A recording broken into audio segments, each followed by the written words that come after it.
I mean, what do you think? You think they stand a chance? You're on their side, aren't you? Who are you betting on,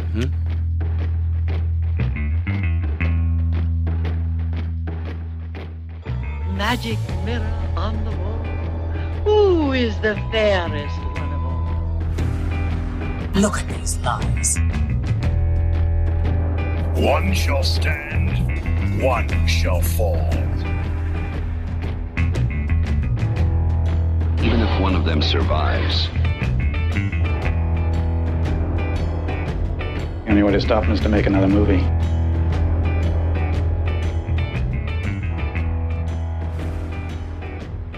Welcome to the Celluloid Mirror, a film discussion podcast presented by 4 Mile Circus, a media services company based in Brooklyn that produces original films, videos, podcasts, and more. On each episode of the Celluloid Mirror, we pair 2 very different films to see what they reflect about each other and the audience watching. I am one of your hosts, Nicole Solomon. And I am the other one of the hosts, Sean Mannion, and today we have a guest joining us, a young Mr. Liam Billingham. Mr. Liam Billingham is a podcast producer by day. Podcast. It's pronounced podcast. Host by night. Podcast. Podcast. Podcast. Pornographer by day. Don't. That's not good. That wasn't great. Podcast host by night. He also sometimes makes movies and really owes Sean Mannion an edit of a thing. He's dad. He's our dad. A recent trans. I purposefully didn't correct that typo because I thought it was so He's funny. a real daddy. He's a real daddy. It's so funny. I more meant I think it's magical that despite the fact that I'm older than you, apparently you're just He's dad. Well, I'm the only dad in the group. As far as you know. I think. Right. Let's roll through. Recent transplant to LA from his adopted home of Brooklyn, New York. Miss you guys. You can check out his podcast, Overbusters, where he also interrupts people a lot, at overbusters.com, and see his other work at liambillingham.com. Liam played a fucking creep in Nicole Solomon's film, Small Talk. True. He's psyched to join his pal Nicole and his greatest foe, Sean Mannion, for their podcast. Now, you also sort of appear in my feature meme. With you're my behind foot. some people in a party scene. That's true. Yes. I'm sort of prolific among the 4 Mile Circus products. It's Products? Products. Fucking capitalist with Both. your products. Yeah. Hey, Liam. Hi. The product Hi. is you. Yeah, it's true. We're selling you. It says here I say Surprise! hi, so hi. On today's episode, we have a special Christmas double feature of Yeah, just keep that going while of It's a Wonderful Life and The Exorcist. 2 classic tastes that taste great together. First, we'll give a quick synopsis of each film and outline the primary connections we see between them. And then we'll share our own reactions before diving into analysis of some of the shared themes. Cut music. Just like the ones I used to know. So, all right, sorry. Thank God we have editing. Wait, you do? Oh, fuck.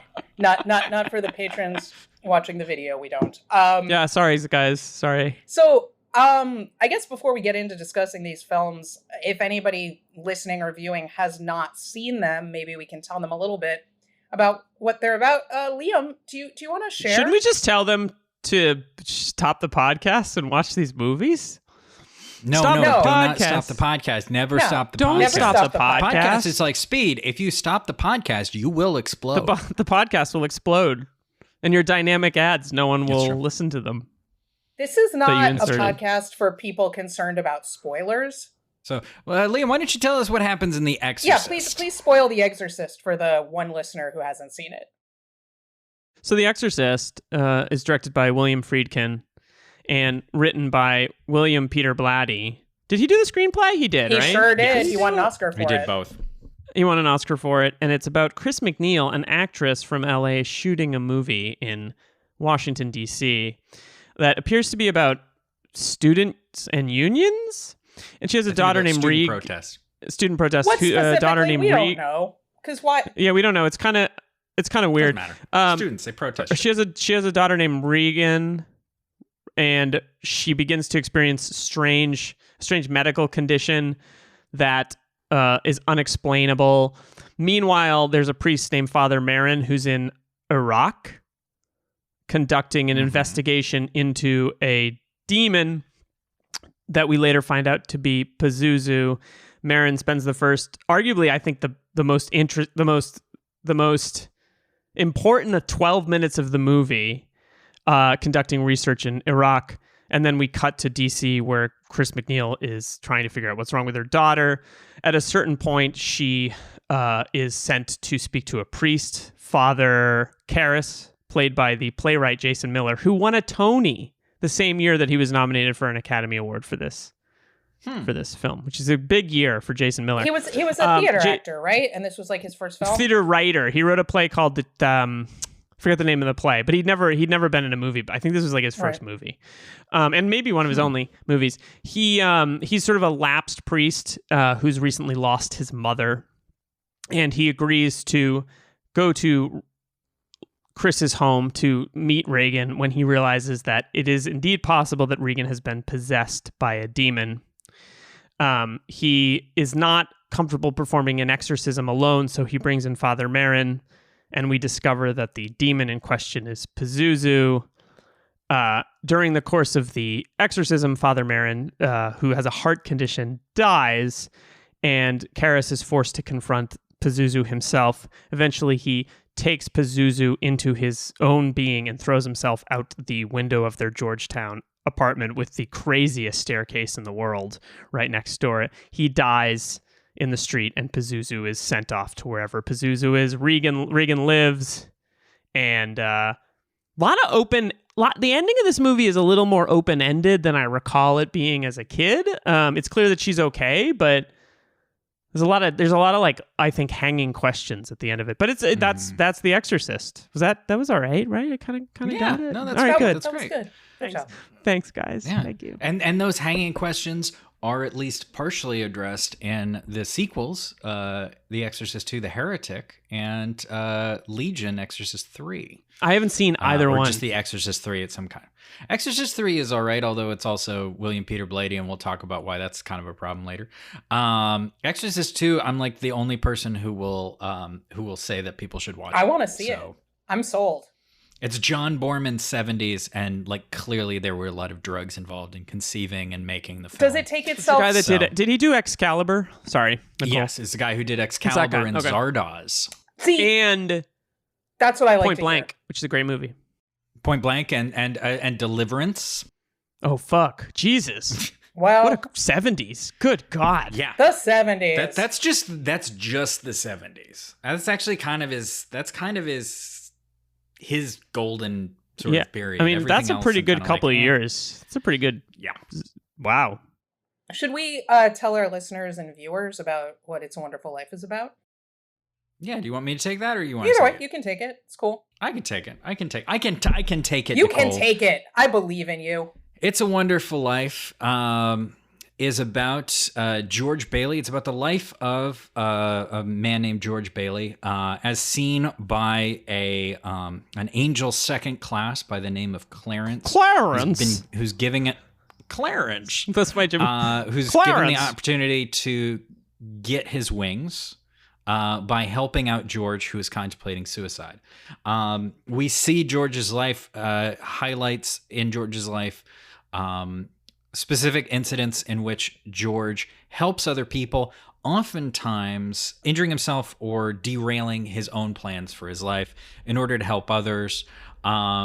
We see as he grows from a young boy who saves his brother from drowning to being a man who is running the local building and loan, working with the community to get them into homes of their own, out of the slums, the rental slums of the evil banker guy, Potter.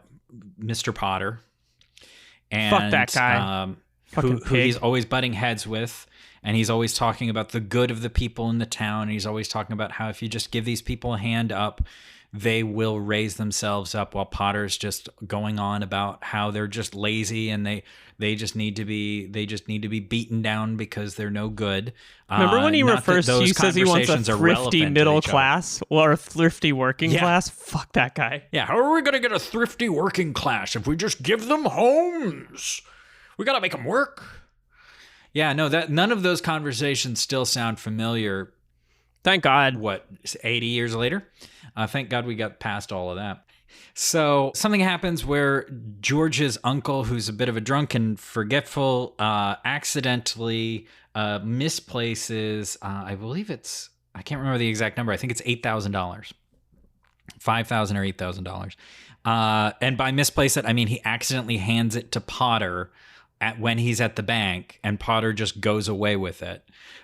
George tries to get his uncle to help him find it. They can't find it. George is distraught, and he's about to fall into ruin. He can't get help from Potter, who is the person he goes to try to ask for help from. But in talking to Potter, he realizes that he has a life insurance policy that is worth $15,000, and he takes Potter's suggestion that he's worth more dead than alive a little bit too to heart, and he goes to the bridge to throw himself off. But before he can do so, Clarence jumps in. He goes in, he saves Clarence, because that's just who George Bailey is. He saves people. And that's when Clarence says, "Hey, I'm an angel. I'm not a very good angel. I've been around for 200 years and they won't give me my wings. But you got to help me out get my wings by not killing yourself, buddy." And so George says, "Well, I wish I wasn't born." Clarence says, "Fine, you weren't born." And then George goes out into what is now Pottersville. No longer Bedford Falls. I didn't mention before the town is called Bedford Falls. It's no longer called Bedford Falls. It's called Pottersville, and everybody's miserable. And he sees all of the people who died or suffered because he wasn't there to help them. Because of capitalism. Just in the way and because of capitalism. All the businesses that were not in business, all the bars that were, as well as places with dancing girls. Exactly. Dancing girls. That is hell. George is finally kind of realizes that like the world is much, much worse off, especially when he sees that his wife, played by Donna Reed, who was integral to a lot of the life that we witnessed. Can I just pause it for a second and interject that Clarence warns George Bailey before they see her, "You're not gonna like it." He's not gonna like it. She's a dirty librarian. Gross. Just a sad little librarian. Oh, with books what all a terrible day. Fate. What a terrible fate. For Not even married.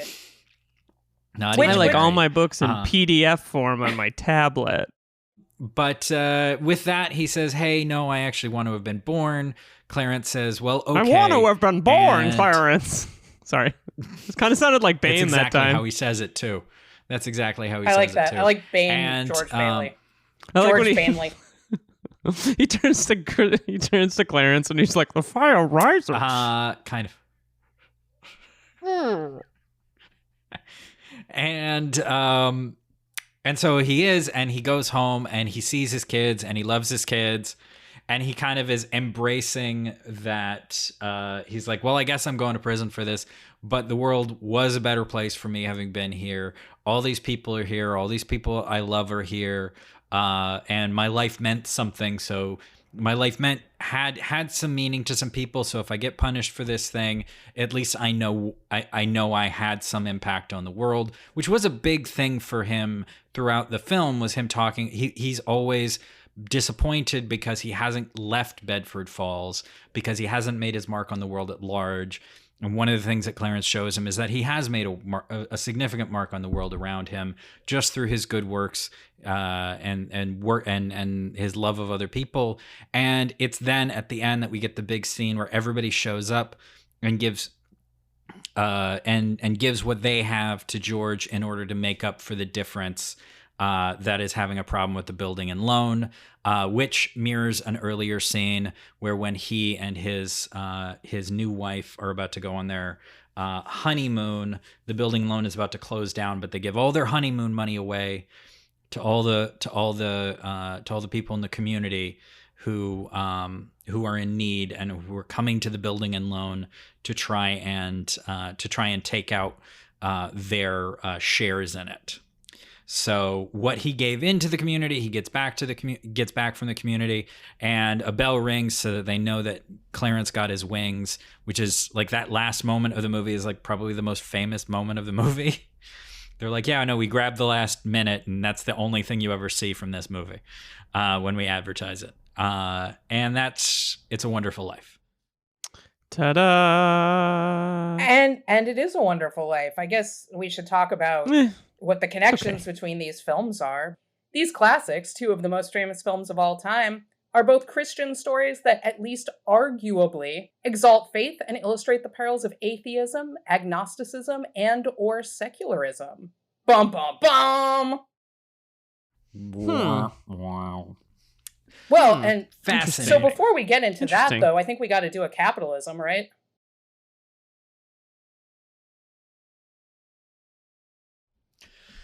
So, welcome back. We're back. We're back from capitalism. Oh, hey, guys. What happened during the ad break? Capitalism. Nothing.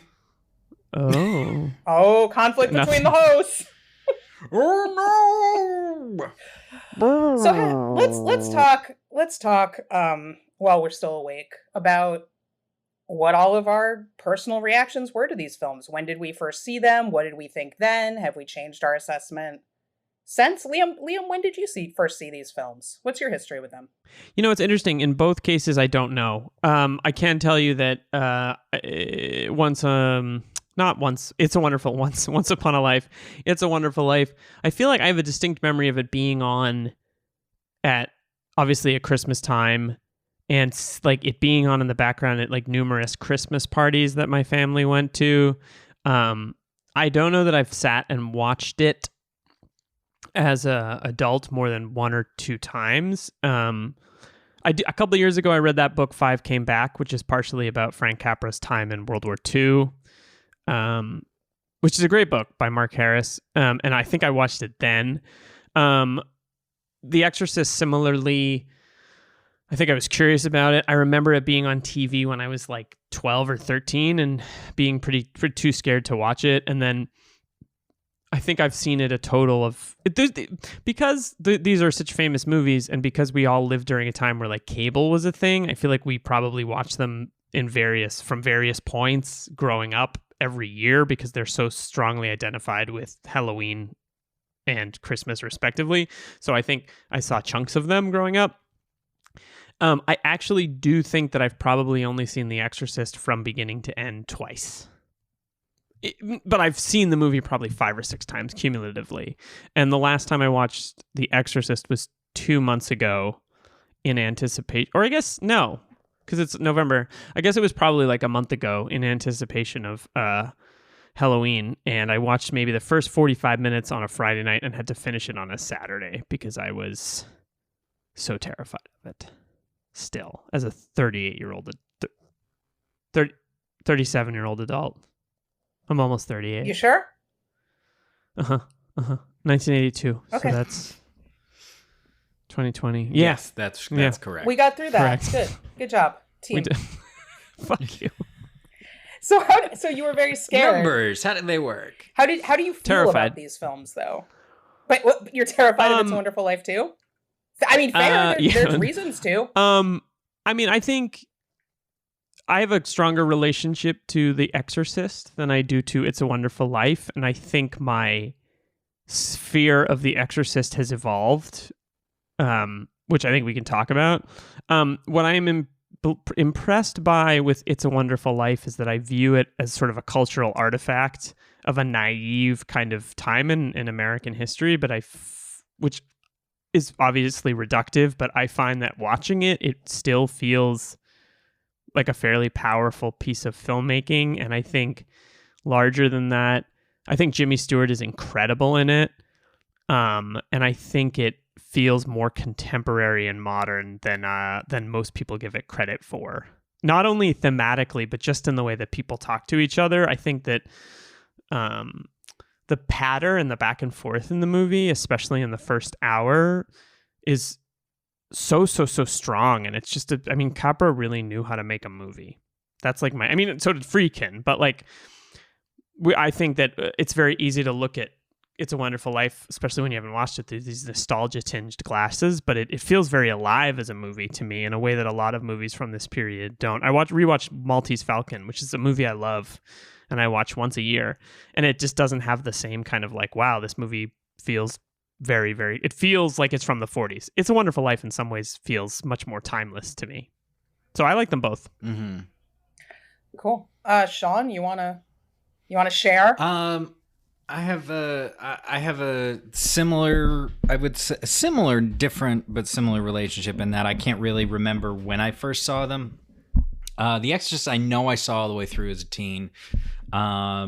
Teen Sean. And love it. Yeah. I would interested in horror movies, but I was also interested in Christian mythology in general. I wrote a paper in high school about exorcism specifically.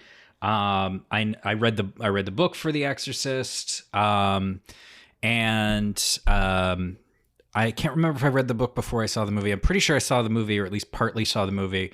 Then read the book, and then I saw the movie at least once before the regular version of original theatrical cut of the movie, before the director's cut, or the ultimate cut, or whatever the hell they call it, was theatrically released in 2000. Because I do remember... Oh, shit. I forgot about that. I remember that. Sorry. Yeah, they released it. No.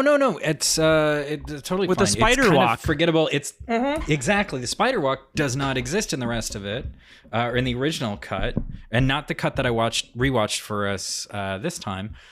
It's one of those films where the director's cut hasn't gotten as much traction as the theatrical. Yeah, it's everybody kind of, people remember the director's cut because, and we can maybe talk about this a little bit later. I did a little Instagram polling, and a lot of what people said was scary from The Exorcist. A lot of people said the spider walk, which only exists in the director's cut. Right. I remember when that came out. Mm-hmm. Because I went to go see it in the it theater when it came out, because half the theater was laughing. I was like, "What are you guys talking about? What are we laughing at?" I hate it when people laugh at old movies in the movie theater. It makes me crazy because it's like they're like, it was most of the theater doing it. I mean, it was in a multiplex. I get it. It was a mass release thing, but I was also kind of like, "What's going on?" But I get it. So I'd seen it then. I've seen it a few times since then. I've probably seen it 4, 5, or 6 times, something like that. I think we had the DVD for a long time, and my family is, it's sort of a horror movie that we watched together. And Jesus, my family would never watch that movie together. I've always enjoyed it. No, you're fine. You're fine. I've always enjoyed it. I studied a little bit about exorcism and sort of the mythologies around it, the theologies around it. I've seen all the Exorcist movies. And the different versions of the Exorcist movies, because there's a prequel to The Exorcist that there's 2 completely different versions of, because they reshot the whole movie. So anyway, I've seen all of them. I'm interested in it. I'm interested in. I've always kind of have an interest in sort of the broader schemes of mythology, and so Christian mythology is part of that. I'm always fascinated by how people break down the world and kind of see those things, or try to explain things. So I've always had a fascination with that. It's a Wonderful Life is one of those movies where when I was growing up, I had that attitude of like, It's a Wonderful Life. What a cheesy movie, whatever. But then I think I watched it seriously, like in my teens at one point, and was like, oh, this is actually really good. This is actually just a really good movie and a really sweet movie at points. And I've always really loved, for example, I always really love the scene between Jimmy Stewart and Donna Reed after they fall in the pool and they're walking home and they're singing Buffalo Gals, and he starts talking about how he's going to lasso the moon for her. I always really like that particular part of the movie. Yeah, it's good. That kind of, there's just this real like warmth And I always really enjoyed that. And I think rewatching it, definitely a lot of the messages about community and about that, somebody putting good out into the world, receiving that back, is something I really appreciate. And I think I even really appreciate it a lot more now, especially right now, than I did even when I was younger. So I've enjoyed that. I've enjoyed both of them for a really long time. But certainly looking at them with a critical eye is interesting, because there's a lot to criticize as well. So Nicole, what do you think? Yeah, I've got a lot. I've got a lot of thoughts on both these films. I saw It's a Wonderful Life for the first time, I think, like both of you, as a kid on TV. As a kid, I kind of saw it through the hype of that film, which is that, like, this is a corny holiday classic, blah, blah, like, probably offensive in all sorts of ways, and, about, like, deifying the suburban white middle class, or etc., and was just kind of like, this is some corny bullshit. And mostly because I was bored, because I was a kid, and it's not really a kid's movie. It's not really a family movie either, which is how it's marketed. And then when I was an adult at some point, I remember reading some sort of like, people think It's a Wonderful Life is this heartwarming family holiday classic, but it's actually pretty rough in all these ways. Mm-hmm. And it actually says a lot of, not super celebratory, yay, family togetherness at Christmas things. And so I was like, I should revisit this. I haven't seen this film since I was a kid. Rewatched it and liked it a lot more, and have seen it a few times since then. I really don't know how many times, maybe like 5 times or something all the way through. Like, I don't watch it every winter, but I do often watch it. My husband likes it a lot too. Like, we'll watch that movie sometimes, and I'm always glad to watch it. He watched it with me for this podcast too, and was thrilled to have a fucking excuse to watch It's a Wonderful Life. I do have issues with it. I'll talk about some of the racism and sexism that troubles me in that film. But I do also think that it has a lot going for it on a craftsmanship level. I think it's very good filmmaking. I think Jimmy Stewart is great. I think Donna Reed is great. I think it says a lot about basically growing up and being an adult and coming to accept your life. And it's not one of these films like so many childish Hollywood films that's about like, follow your dreams. The best thing to do is just follow your dreams. That's the righteous thing. Because the fact of the matter is, life is a series of compromises. Adulthood is a series of compromises. It's not only that, but that is a part of that.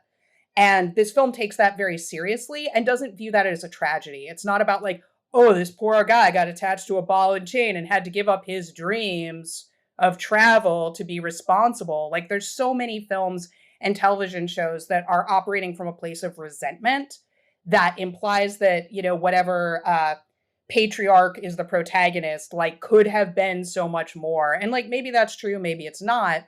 But this film kind of doesn't see the family or the wife as holding him back. Like, George Bailey makes his own decisions throughout the whole thing. And the idea is George Bailey's a good person. Sometimes being a good person means you make sacrifices. And that's just a part of life. None of us get to genuinely have it all, just because, like, we only have one life. We can't be in 2 places at the same time or more. And I don't see that much in film. And this has that. And I think it has a heartwarming ending that is both actually emotionally moving to me, is extremely earned, and also is a lot more complicated than the rose-colored glasses, nostalgia, etc., viewed version of the film. One more so than one might think it is what I'm trying to say. I feel the same way about The Exorcist. Well, we'll get to that because I haven't shared my feelings on that yet. But yeah, so I think it's a really interesting, somewhat thorny, in some ways difficult film that grapples with, depression in a way that I found relatable, and responsibilities of adulthood in a way that wasn't super cliched. And I really appreciate that. The Exorcist, I did not see it as a kid. I saw it for the first time as an adult. I don't know, maybe about like 10 years ago or so. And like, I felt like I had seen it before, though, because I had seen portions of it so much, so many times. Anytime you watch a like horror movie history or scariest horror moments of all time, like most of the money shots in that film I had already seen in any number of compilations of this sort of thing. I didn't watch it before that. I guess it was just, it was one of those things that when I watched it, it was because like, oh, this is ridiculous that I haven't seen this film yet. You know, like this is a classic film. It's one of the gaps in my film knowledge. So let's watch it. I watched it and had a mixed reaction. I liked the first half of the film quite a bit. I thought technically it was very good. It did a very good job of creating dread. And I was very much in that state of dread. I found and still find I forget the name of the medical procedure that Reagan gets done, but I find that scene extremely hard to watch. Awful. And really disturbing. In the first half of the film, where it's a mother grappling with what is going on with my child, there is no explanation and it's getting more and more fucked up.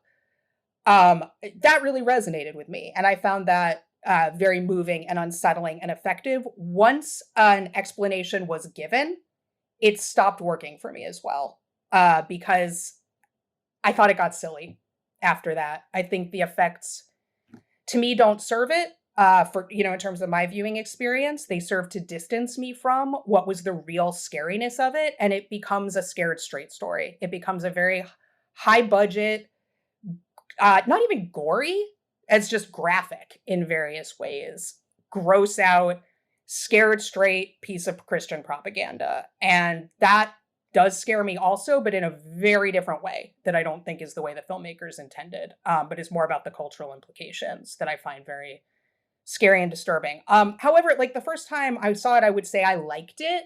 I didn't love it. I was like, okay, first half is great. Second half, I'm more dodgy on, but it's got a lot going for it. Honestly, rewatching it this time in preparation for this podcast, I had a much harder time with it, given our current political context and things like that. I just had a lot less patience for what I see as just the fundamentally reactionary nature of this narrative. And like It's a Wonderful Life, this film is also sexist and racist. I found the sexism and racism in The Exorcist harder for me to deal with than in It's a Wonderful Life, if for no other reason than it felt so much more current. It felt so much more like these are the exact same things that we're battling right now, where there's a level of remove and quaintness, and maybe that's fucked up of me to say because there's fucked up stuff in It's a Wonderful Life too, but that was my reaction. So there is much that I will give credit to in The Exorcist. I think William Friedkin is a very talented filmmaker. I think there's some very good filmmaking in it, especially with the cinematography, some of the editing, and some of the performances. Some of the performances, I don't think they're all equally good, but there is some really good acting there that I think elevates the material. But I think the project is fundamentally something that I don't have much tolerance or patience for right now.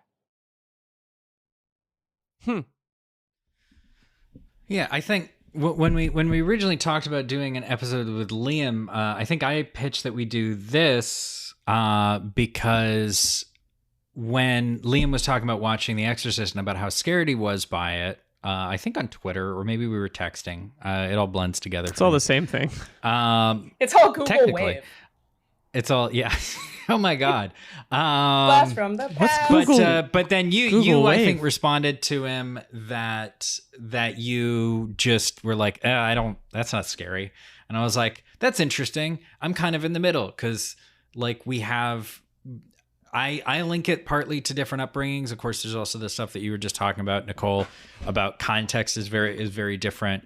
But I do think that there's something interesting about the way people respond to the movie, and I think there is a little bit of how your upbringing is maybe linked to or had some sort of fear of the supernatural, fear of the devil, somehow linked to it, whether you're Catholic or Christian or something like that. And I think that I think there's something there.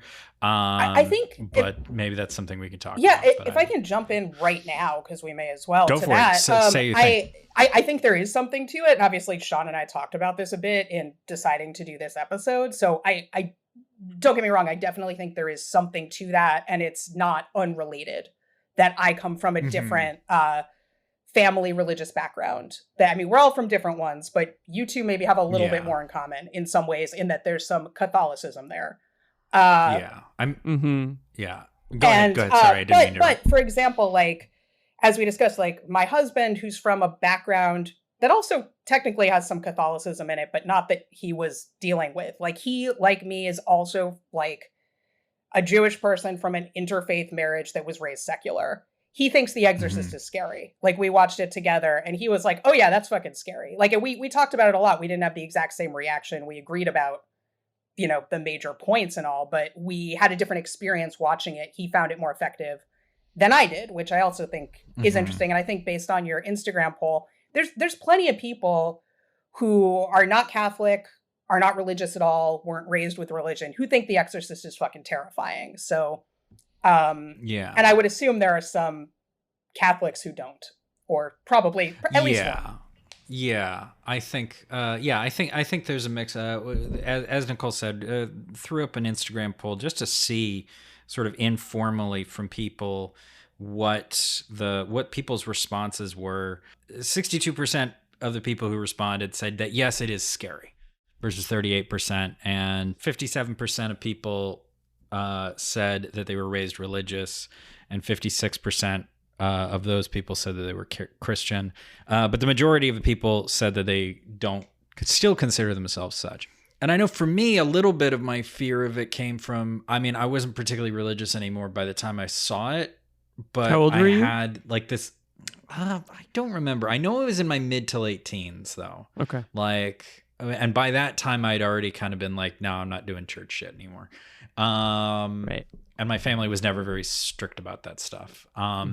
But it was the 90s. And in the 90s, there was all this end of the world stuff. And there were all these specials on TV about the end of the world is coming, the apocalypse, the devil is coming for you. And I remember being a child in that time, especially sort of in this transitional period from being religious to being not particularly religious at all, where I was freaked out by that.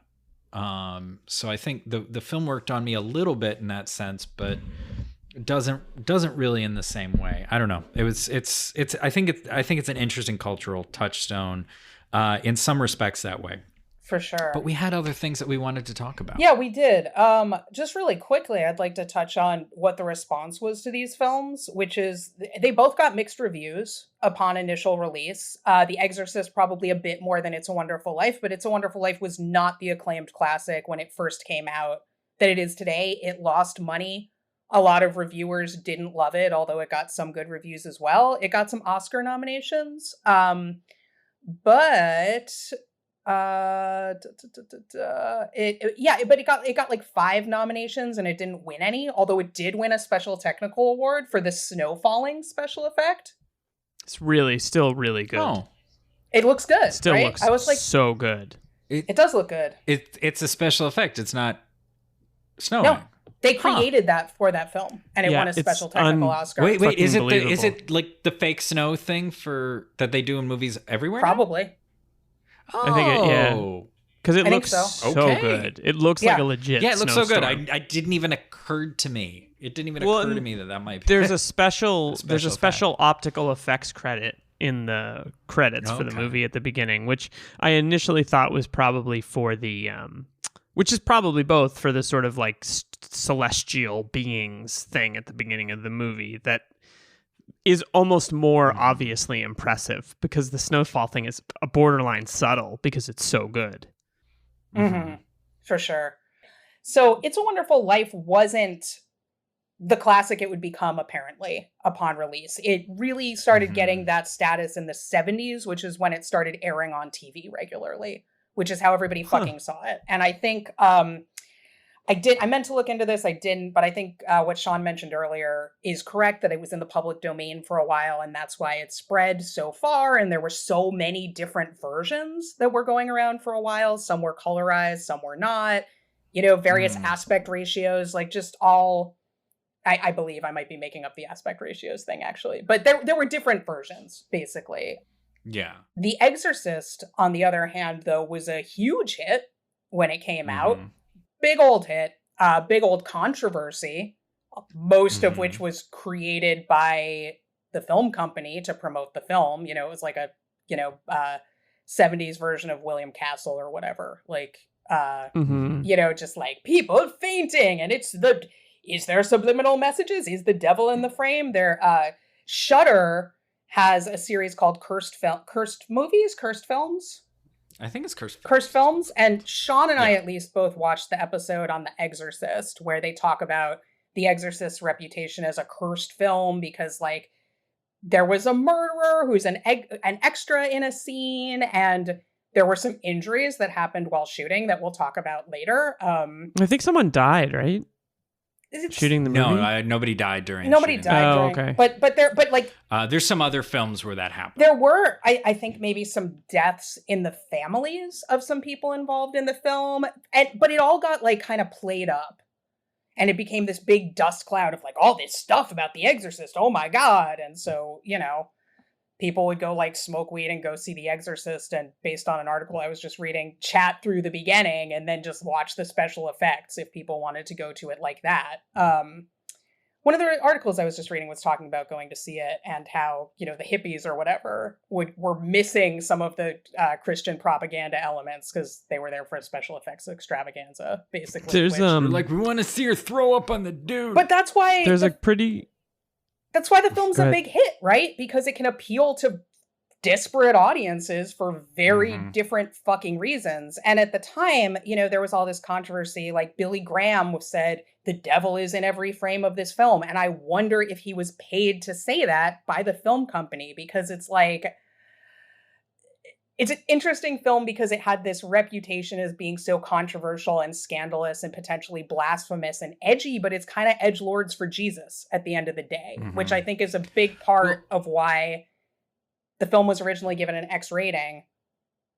It was appealed, and basically Pauline Kael said an interesting thing where she said if The Exorcist had cost under $1 million or been made abroad, it would almost certainly be an X film. But when a movie is as expensive as this one, the board doesn't dare give it an X. Like the company called up and was like, what do we need to cut? And the Aaron Stern, who at the time was the head of the MPAA, was like, I'm going to watch this myself and override the like board of community members that usually does this. And he's like, and his quote was that it was, quote, an important film.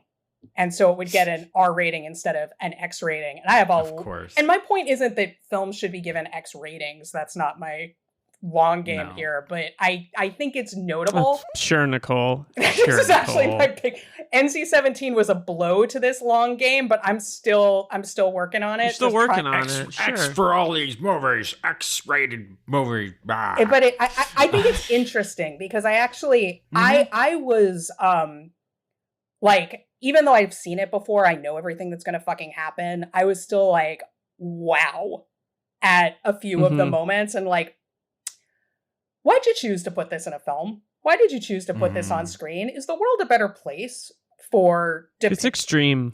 It's extreme, and as you both well know, like, there's extreme filmmaking that I love. It's not that that's something that puts me off.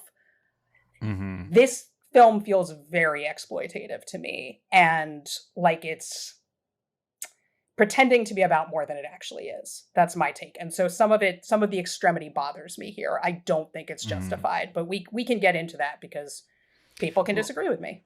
Many people do. And so, some of that, when you were mentioning Billy Graham, that also, and the marketing side of it as well, I don't know that he has to get paid for it because in sort of this concept world, because the thing that is kind of, from a marketing standpoint, genius about movies like this, and really any sort of controversial Christian movie that also plays into, that is also trying to further certain sort of conservative Christian ideas, is that it benefits both the film and the people who complain about the film.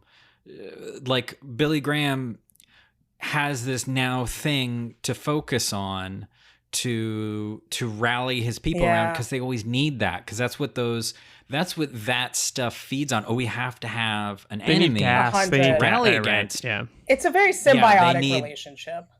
It is. I mean, it's even honestly like the way that they get pissed off at, this is another conversation probably, but the way that they get pissed off at Disney, it's a symbiotic relationship. They need a villain. This is one that they have right now. They can't always have the same one. They can't just keep harping on the same thing, or their people will get like, all right, but like. Well, the interesting inverse of that is the Last Temptation of Christ. It's like it was so controversial, but it was beneficial for it to be. And then for a movie that ultimately is fairly, I mean, in retrospect is pretty tame. And then, 2020, he makes Silence, and that movie was virtually ignored because it's a reverential movie to some extent about being a Christian, right? So it's like there wasn't anything for them to be offended by ultimately in Silence, but because they chose in Passion of the Christ, The Last Temptation of Christ to dare to articulate the idea that Jesus could be fallible was really controversial. Can I add one quick thing about the box office for The Exorcist? Sure. There's a really great, really great story, pretty good book called The Long Goodbye, which is about the making of Chinatown. And apparently in the lead up to shooting and releasing Chinatown, The Exorcist came out. And there's this story that Robert Evans was talking to one of the heads the weekend after The Exorcist came out, someone like the head of production at Paramount. And they were like, The Exorcist is completely going to change this business forever because of the amount of money it made its first weekend. Like everyone credits Jaws and Star Wars to being sort of the kickoff of the blockbuster, but I think in Hollywood it was like, this is going to change this industry forever because no one thought you could make this kind of money on a movie in 3 days. And it's like they almost started to think about changing production because of The Exorcist. And it just so happened that you had Spielberg and Lucas working on these tentpole movies, but The Exorcist really changed. It's maybe the movie that ultimately changed Hollywood in many. I mean, one of the sort of major moments in Hollywood history in terms of where it went from 1975 on. Because it wasn't a sure shot. It went like way over budget. The studio was concerned, but then it made people claim at least that adjusting for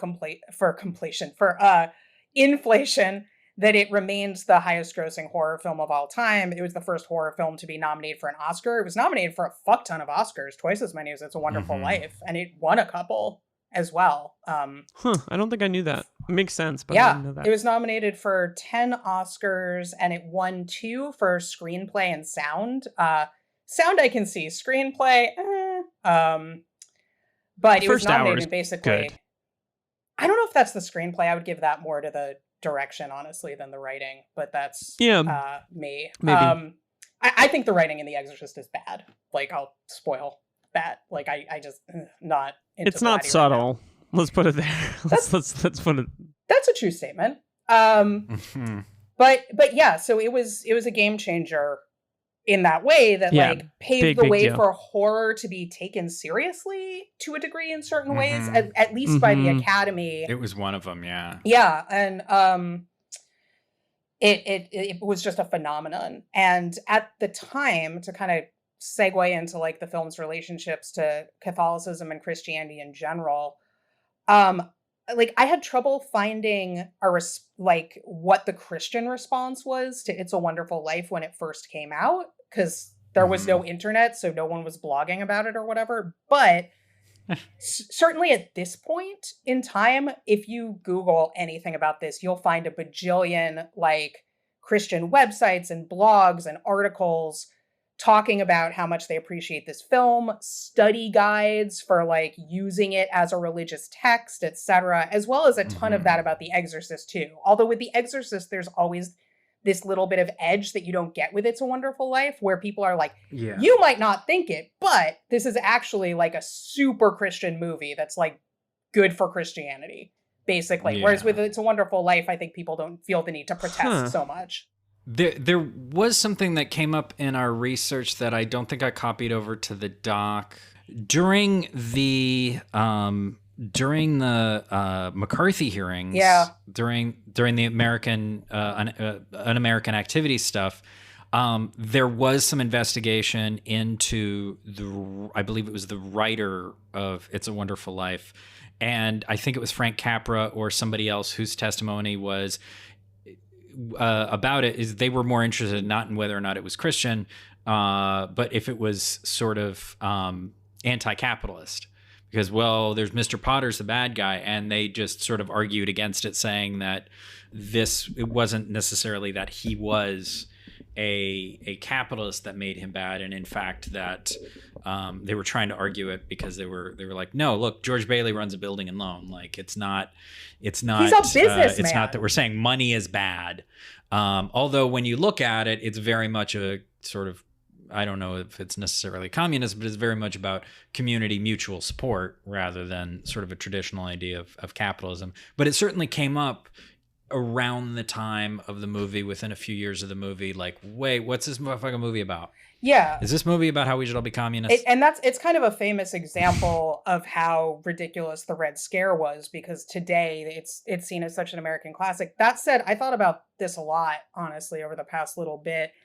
And I think it's not a stretch, but just incorrect to call this a communist film or a socialist film or an anti-capitalist film. It's not. I think what it is kind of to what Liam was saying earlier about what one might call the naivete of the film. I think it's kind of a naive pro-capitalist film from an era that is long gone, when people kind of had this romantic idea of the little guy who was going to be able to persevere within capitalism and do good for his community through a version of capitalism that just doesn't really exist. We don't have buildings and loans like this anymore. This isn't a thing. I do, however, think it's a film that would not be out of place in a communist or socialist or other anti-capitalist film series. I think there's tons to discuss there, and that there are tons of sentiments in the film that, to my mind, taken to their logical ends, would end up in an anti-capitalist argument.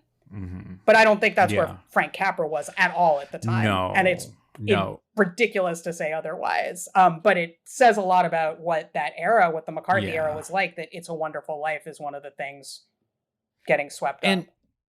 And to kind of bring it back to the topic at hand, it's also important to remember that the whole of the House Un-American Activities Committee and the Red Scare and all of that was very also deeply tied in with trying to scare people about that communism was atheist and anti-Christian, and that was all wrapped up in it as well. So it's not necessarily like, in fact, probably what saves It's a Wonderful Life in the eyes of those people is that it is tied to Christmas and it is tied to an angel, even though the depictions of angels in the hierarchies and such is not remotely like actual Christian mythology and is more akin to just sort of folklore. Yeah, which I think is part of what makes it more palatable to me, honestly. Although I'm fine with delving into Christian mythology. That's not inherently a problem at all. But I think Frank Capra said to the Los Angeles Times back in the day that what this film was about was strengthening the individual's belief in himself. And the other, even more important theme right now is to combat a modern trend towards atheism. So he was positioning it as an explicitly anti-atheist film that was about the, need for a presumably Christian faith. I think he was a relatively secular guy. My reading says he came from a Catholic background, but kind of wasn't Sicilian, right? So it's sort of intrinsic to the person. Well, born in Sicily, but he wasn't he wasn't a practicing Catholic, is my understanding. But he had some sort of tie to, if not Catholicism, specifically Christianity. I mean, It's a Wonderful Life is not a particularly Catholic film. It seems to have a lot more in common with some other perhaps more modern Christian sects. It's a little bit more of a Protestant feel, arguably. Sean did some reading about that specifically. It never really explicitly, and I don't know, maybe I'm missing something, but it never really explicitly takes them to a church or from a church or involves a church, or I don't even remember. Is there a priest? Do you either of you remember? I don't think so. I don't think they're religious leaders. Their wedding even scene, I think, was in the house. But I think it does almost consciously remove itself from having a specific church setting at any point. And it doesn't interface with like any explicit Christian figures. Like the celestial beings are some guy named Joseph, which we could interpret who a Joseph could be. Yeah, I mean, I think it's... But it is... Yeah, to me it reads as clearly it's Joseph, right? That was my assumption. I mean... But that's I kind of just interpret it as a Joseph, but that's so it's open, I guess, is what I would argue. But I'm happy to take anything else from that. Who is getting orders from somebody else whose name I can't recall, and then conveying these to Clarence, and it is fairly removed from even just sort of standard Christian things. I mean, Clarence is a dead guy who's going to become an angel, which is really only a folklore thing and not really baked into any like Christianity. It's kind of a the bells thing not isn't in the Bible. No. What were you saying, Liam? I just think it's a clean, not to be offensive take on religion, right? Like it's like hard work and a simple life and making a few extra bucks to buy a better house it feels intrinsically linked to a kind of religion, but it's not an explicit kind of religion, if that's a way to think about it. At least I don't think of the movie as Christian, but of course it's intended to be. Capra being of the generation and where he was born and what his, what he kind of saw in life and in World War II probably speaks to a kind of need to fill that's one of the things that's interesting about that book on Five Came Back on World War II is how these guys chose to live their life after being in the war and serving as documentarians and filmmakers. And I don't really remember Capra's story as well, but of course, he became a hugely successful filmmaker and started his own company, but was always sort of intrinsically tied to the idea of the little guy doing something productive and meaningful. Mm-hmm. And I also think it's interesting when you talk about whether it's pro-capitalist or anti-capitalist or whatever, is that I think it's interesting to think about it as the fact that like Maynard Keynes, the guy who wrote League of Nations, dies, a couple years after this movie is made. What year is this movie? 1950? What year is it? 1946. Okay, so he died the year the movie came out. 1946. Yeah. So like, still there's a certain amount of idea of a kind of like humanist capitalism or a capitalism that is kind of rooted in like not the accumulation of everything, but more in like a kind of, it's just a different way of viewing it because of what people are reading and thinking about at the time, which now, and I think in retrospect feels incredibly naive, but he died in 1946. So, and also, Capra has despite what the House of Un-American Activities was speculating about, right. I don't think Capra was reading Marx. No, I don't think he was. I mean, either. Maybe he was, but he wasn't incorporating it. Like it's right. It's much more of a protect the little guy mentality than it is like create an infrastructure that allows people. I mean, there's a little part of you that can read Stewart's arguments in the film as being communist or for sure but like again on very, very simple terms, and it's a kind of palatable humane capitalism that he's sort of peddling, but now in our contemporary moment reads a little differently, I think. Well, just the impossibility of sustaining anything like that, as Marx analyzed long before. Right. That's just not. You might have that for a moment, but it's going to get overrun, which is what's happening. There's that constant tension in the film, right? I mean, he's on the verge of collapse all the time. It would help if maybe he would fire his goddamn uncle, but like, Yeah, his uncle sucks. Well, and I mean, one of the things that's so frustrating to me. Yeah. And one of the things that's also pointed out, and I never really thought about until I saw it in one of our things that we were looking at for this in our research. Potter still has the money at the end of the movie. He never gets punished. caught. He's never punished. Except in that SNL skit. Where they all gang up and show up and kill him, which was hilarious. But I never really, even seeing that many times over the years, I'm now like reading that. I'm like, oh yeah, like the end resolves, and it resolves beautifully. It resolves, I think, perfectly. Like, I think it's a great ending for the movie. I don't want any more of the movie. It's done. I'm glad.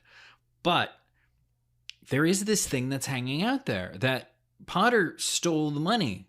He's richer at the end of the movie. Potter does not get punished in this movie, which is a very realist sort of thing about this movie. Is that yeah, no, the rich will continue to get richer, will continue to run shit.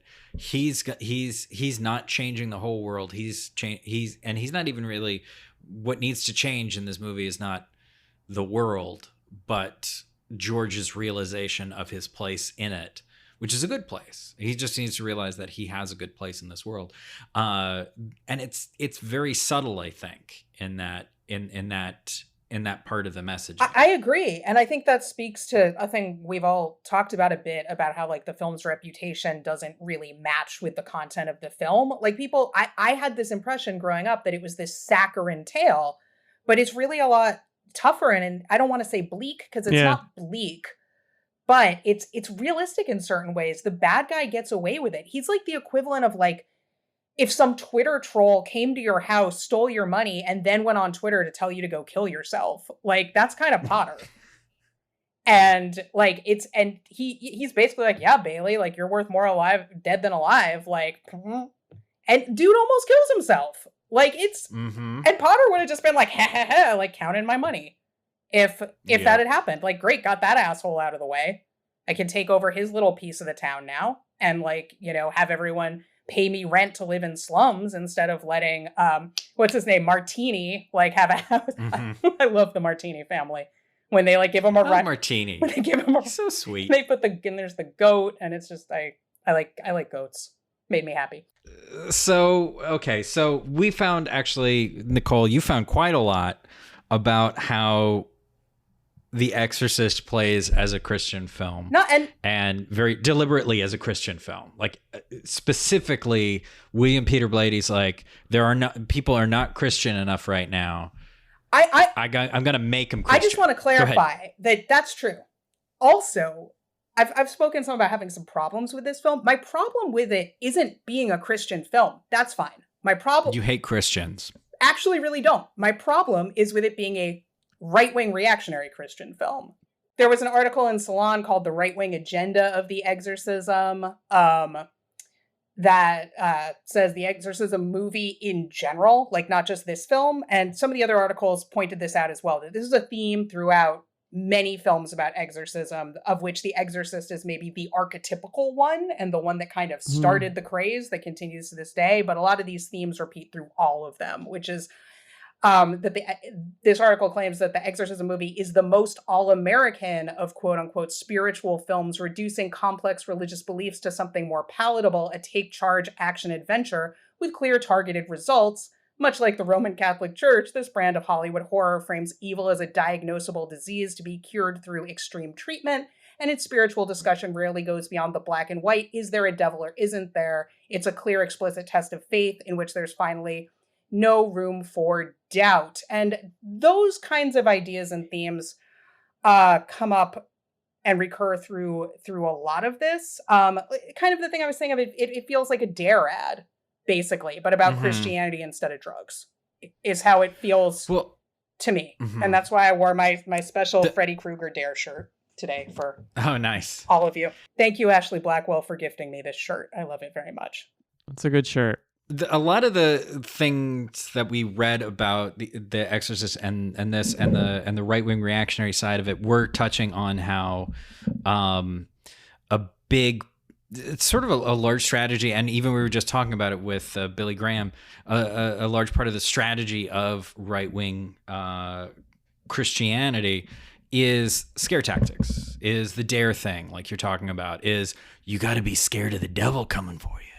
It's because the devil's coming for you this time. And that's what this movie is all about by design. When I watched this, I was like, this is like a chick tract made into a graphic horror film if chick tracts weren't so like anti-Catholic. I don't know. Like, it's parts of it, yes. The last half of it, what's yes. a trick tract? I don't know what that is. You don't know what a chick tract... Oh, They're those little comics that you might find on the subway or someone might try to force upon you that are like Goofus and Gallant, but about Christianity. Have you not seen these? About how... No, I have like, totally seen them. Halloween? I didn't know that's what they were called. They're what the people who've been protesting drag queen story hour across the fucking country like to stick into children's books at various Brooklyn public libraries to protect them. Yeah. It's a thing that I grew up around. When I was a kid, you would find these just on the street because some of the people in the community would just hand them out on Halloween. They was like, the devil is gonna get you on Halloween, so you know you need this to save your soul. They are insane. This is really interesting to me because, and I think the way that it relates to this movie, because I think The Exorcist is a pretty effective movie, but I think that the thing that is important to me, or the thing that I think that is valuable to think about when we're talking about it in this way and viewing it as like reactionary, is that I don't think my tendency is to be able to view it that way. And I think it's not that I don't think it necessarily is, because I totally think there's convincing arguments for why it is, and it ultimately is. But because I was raised Catholic, I went to church every Sunday. I'm a confirmed Catholic. I haven't been to church in a very long time.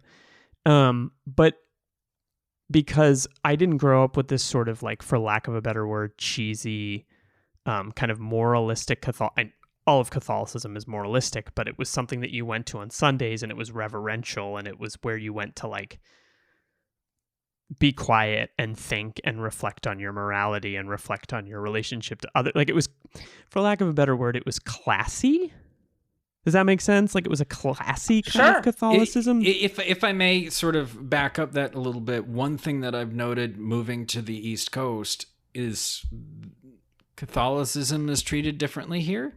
Christianity overall is treated very differently here. As I've mentioned in past episodes, I grew up in Alaska, which is sort of a weird mix of kind of the Midwest, kind of the South, kind of the West Coast, all together in one place. It's where hippies and libertarians meet and vote for the same people. Right. And there's a monolith to the culture. The East Coast culture, I think in some ways, when it comes to stuff like this, is much more monolithic, right? Mm-hmm. So growing up with a movie like The Exorcist felt like dangerous or powerful because it concerned itself with issues of, and again, air quotes on everything here, good and evil, Satan and God. And the idea that like a demon could take a child and force her to do the things that she do. I would never have viewed this movie as a kid as being a commentary on like the dangers of a budding sexuality in a child. Like that is a blinder that even in some ways I'm like, oh yeah, huh. It's just not something that like the way that I was raised, and I was not raised by crazy Catholics. I was raised by like a Catholic mother and a lapsed father, but my mother had much more influence. And interestingly, no longer goes to church. But I think growing up, I was like, I just would have accepted something like that as like, that is quote unquote, like meaningful or correct. Because I didn't grow up with these like chick tracts or whatever you call it. Like it was a different relationship to Catholicism and Christianity in general. And I think what you're saying actually... I was going to say, I think it speaks to some of the quality craftsmanship of the film also. Like, yes. It's very well made. Yeah, like they... Blatty, and definitely Blatty, and Friedkin to some degree was very aware of some of those dynamics and what they were tapping into, and the somewhat... the powerful realms that they were kind of referencing, and that for a lot of people were going to make them bring a lot to this material. Like, I think they knew that and were extremely calculated, to their credit and detriment, in how they, to their credit in terms of, I think they, in at least some respects, definitely succeeded in what they were trying to do. I'm not sure the two of them were trying to do the exact same thing. That's another thing maybe we can get into, but, I don't know that this ended up driving people to church in large numbers. So I don't know if it succeeded on that level. but as a piece of filmmaking that people get sucked into, as opposed to seeing it as an after-school special or a dare presentation or something like that. That's not how most people engage with it. And to be fair, I'm sure if I saw this as a kid, it would have terrified me. I saw it as a full adult, which is a little different. I was a full adult. I was a full adult, a grown-up. I think the thing that's interesting about what you're saying... I'm just trying to make you feel like your child is here with us, that Friedkin, and maybe Black, I don't know where the line is like smart enough about what works in movies and what works. He's smart enough to give enough rough edges to the movie that there's open space to think about what it might be saying. So Chris McNeil is both an independent woman who doesn't need to live with her husband and is also like, but also fucks up because she's like an independent woman and therefore like not living within the Catholic Christian way. Jason Miller is a lapsed priest who like goes jogging and like drinks too much and smokes and like has a difficult relationship with his mother and her illness, so that there's a way to view him as a real person, but all he really needs to do is to sacrifice himself to fight the devil to come. Like, it's almost like it sets up much more interesting dynamics than it ultimately chooses to do anything with beyond what might be viewed as a rah-rah spirituality, rah-rah Jesus, rah-rah the goodness of being a Christian. I actually agree with that a lot. And I think it's kind of a good segue into maybe if we can talk a little bit about how gender plays out in both of these films. Sorry, go ahead, Sean. Go ahead. No. You were starting on something. Please. I was just going to say, like, I like It's a Wonderful Life a lot. It's very much a product of its time. I accept a certain amount of bullshit when I watch old movies because it's going to be there, right? Like, I just wouldn't be able to ever watch old movies if I was like, I'm never going to watch anything if it's racist or sexist. Like, congratulations, I can watch 2 films. Like, great. That's good for me. Which ones? Mine. Everybody else. I'm the one who's cracked it. I have some but only notes 2 of my films. Anyway, but It's a Wonderful Life, much as I like it, it's very much deifying the nuclear heterosexual family, right, of white people in a small town who are good business people. I'm actually going to talk about race and gender together a little bit, but I do want to talk about some specific stuff about how racism later. Donna Reed is kind of the stereotypical embodiment of an idealized maternal white femininity, right? Of like the 1950s. She is, if you're going to be like, what's the ideal? It's that. It's Donna Reed. Like, her name is shorthand for that. And she plays a character who, I think they do a better job writing George Bailey than writing Donna Reed's character, whose name I'm blanking on right now. But I think Donna Reed is actually really, really good in that role. Yeah. And I think they're both really good. I think they have great chemistry. I think they're believable. I think it's obviously some bullshit that in the negative alternate reality where George Bailey was never born, like the ultimate worst thing that happens is that Donna Reed's character is a librarian and not married. That's pretty rough to watch. Mary Hatch is her name. Mary Hatch. Mary, Mary. I found Donna Reed so alive watching this film, and I really liked watching her, and I still found it frustrating that, of course, Mary's only desire in life is to marry George Bailey and have a family with him, which may be realistic as like the primary goal of many women at that time and even today. But I was like, could you give her some other characteristics besides that she's like feisty and they banter, like she's quick, she's smart and all that, but she doesn't have any other interests. She doesn't have a life outside. Like, what did she even go to college for? Because she goes away to college and then she comes back. Who fucking knows? What did she study in college? The movie doesn't think it's important. George didn't go to college. The movie doesn't think it's important because the movie doesn't think we should think it's important. But me watching it, I think that's important. So that's it's a curiosity, but that I have, like, what's more about her? Because she is very much like sort of that ultimate sort of poorly written female character where her entire purpose is what she means to the male character. But at the same time, she does have a certain...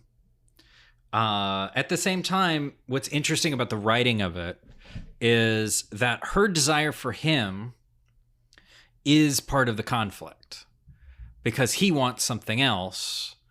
Even up to the point that he realizes that what he that he does want her, he's still trying to convince himself he wants something else. There's a weird thing where that is actually the conflict, where her desire for him is her conflict with him, even though it's sort of also very reductive in terms of who she is as a character, and that all she wants is the main character. I mean, I think dramatically it works very well. I mean, I think the primary conflict in the film is between George and his family business. Yes, that's primary. I just meant the conflict. There's that conflict between them. That's all. Gotcha. I don't mean the primary where conflict he in the grabs her and kisses her after he's been in her house for a few minutes, and the mother comes and she gets the phone call from the guy in New York or wherever, it really doesn't work for me. Hee-haw! I don't buy that moment at all. But I just don't buy I don't buy that all of a sudden he has this shift. I think that's one of the moments in the movie where I'm like, this doesn't do anything for me. I bought it, but I found it disturbing. There are a few moments in the film that I buy. She's being nice to him. He's being a total dick because he's in a way I think is really realistic. Because he's like upset about his own shit and he's just being a jerk to her. And then he rechannels some of this aggression and negative energy into going in for the kiss. And I actually find it really he really upsetting drops to watch. But I bought it though. Yeah. And I think some... Go ahead. I was going to say, Sean mentioned liking the Buffalo Gals scene. And that scene also is really complicated for me. I like a lot of it, but once she's naked in the bush and at a certain point when he's taunting her with her robe and is like, oh, this is such an interesting predicament. This is Penthouse Forum if Penthouse Forum existed back in 1946. And it's I get doing it for a second. Because if something like that really happened, I would get doing it for a second. But at a certain point, it's no, this is getting rapey, dude. This is getting she's... And you hear it in Donna Reed's performance, which is part of why it works so well for her. She's not joking around. She's freaked out and upset. It's just that in 1946, a woman being freaked out and upset because a guy has some sort of... has put her in a sexually vulnerable place. That's comedy and the basis of romance. Yes. And that's a fucking problem. I'm not... It is. Which is why that scene, I think it's well done and it's charming to a point. And then I'm like, ugh, now this is... And then that bit drags on too far. Goes on forever. I think one of the interesting things that's sort of an artifact about in the romance between them is one of the things that I noted in this is I think the movie code rules. I can't remember Hays the name Code. of them. I think that they affected those scenes because if you look at the way that they kiss, it's always really quick and if it's ever near the mouth, it's only for a moment. Yeah, because you couldn't really do it for more than however long it was. Near the mouth is gross. There's so much of it, though. It's here. People in old movies they're trying to do each other all over their faces because they're not allowed. And I think that really affects it. I think that's part of it. I think that's part of why it comes across the way that it does. I also think the scene, the later scene that we were talking about first, where he's being a dick and she's trying to be really sweet and she's trying to be like, no, look, I've been waiting for you, George. I love a certain part. I love the that conflict in that scene this time, really watching it a little bit more closely than usual. Cause I think I always found it weird. And then this time I was watching it and I was like, oh, that end moment, he's having a really hard time. And I think this is, I would argue that this is how Jimmy Stewart's playing it. He's having a really hard time accepting this because he knows what it means. Right. Because he knows it means he's not leaving. And what he's always said is that he wants to go. But if he's with Mary, he knows that that will never happen. Right. That he will always be here. And I think it's really interesting, and that scene as really a turning point is interesting, but also like the dynamics are bad ultimately. And as you say, Donna Reed plays the whole thing very well. Like she makes it work in a way that it almost doesn't deserve to, but she really does make it work so well.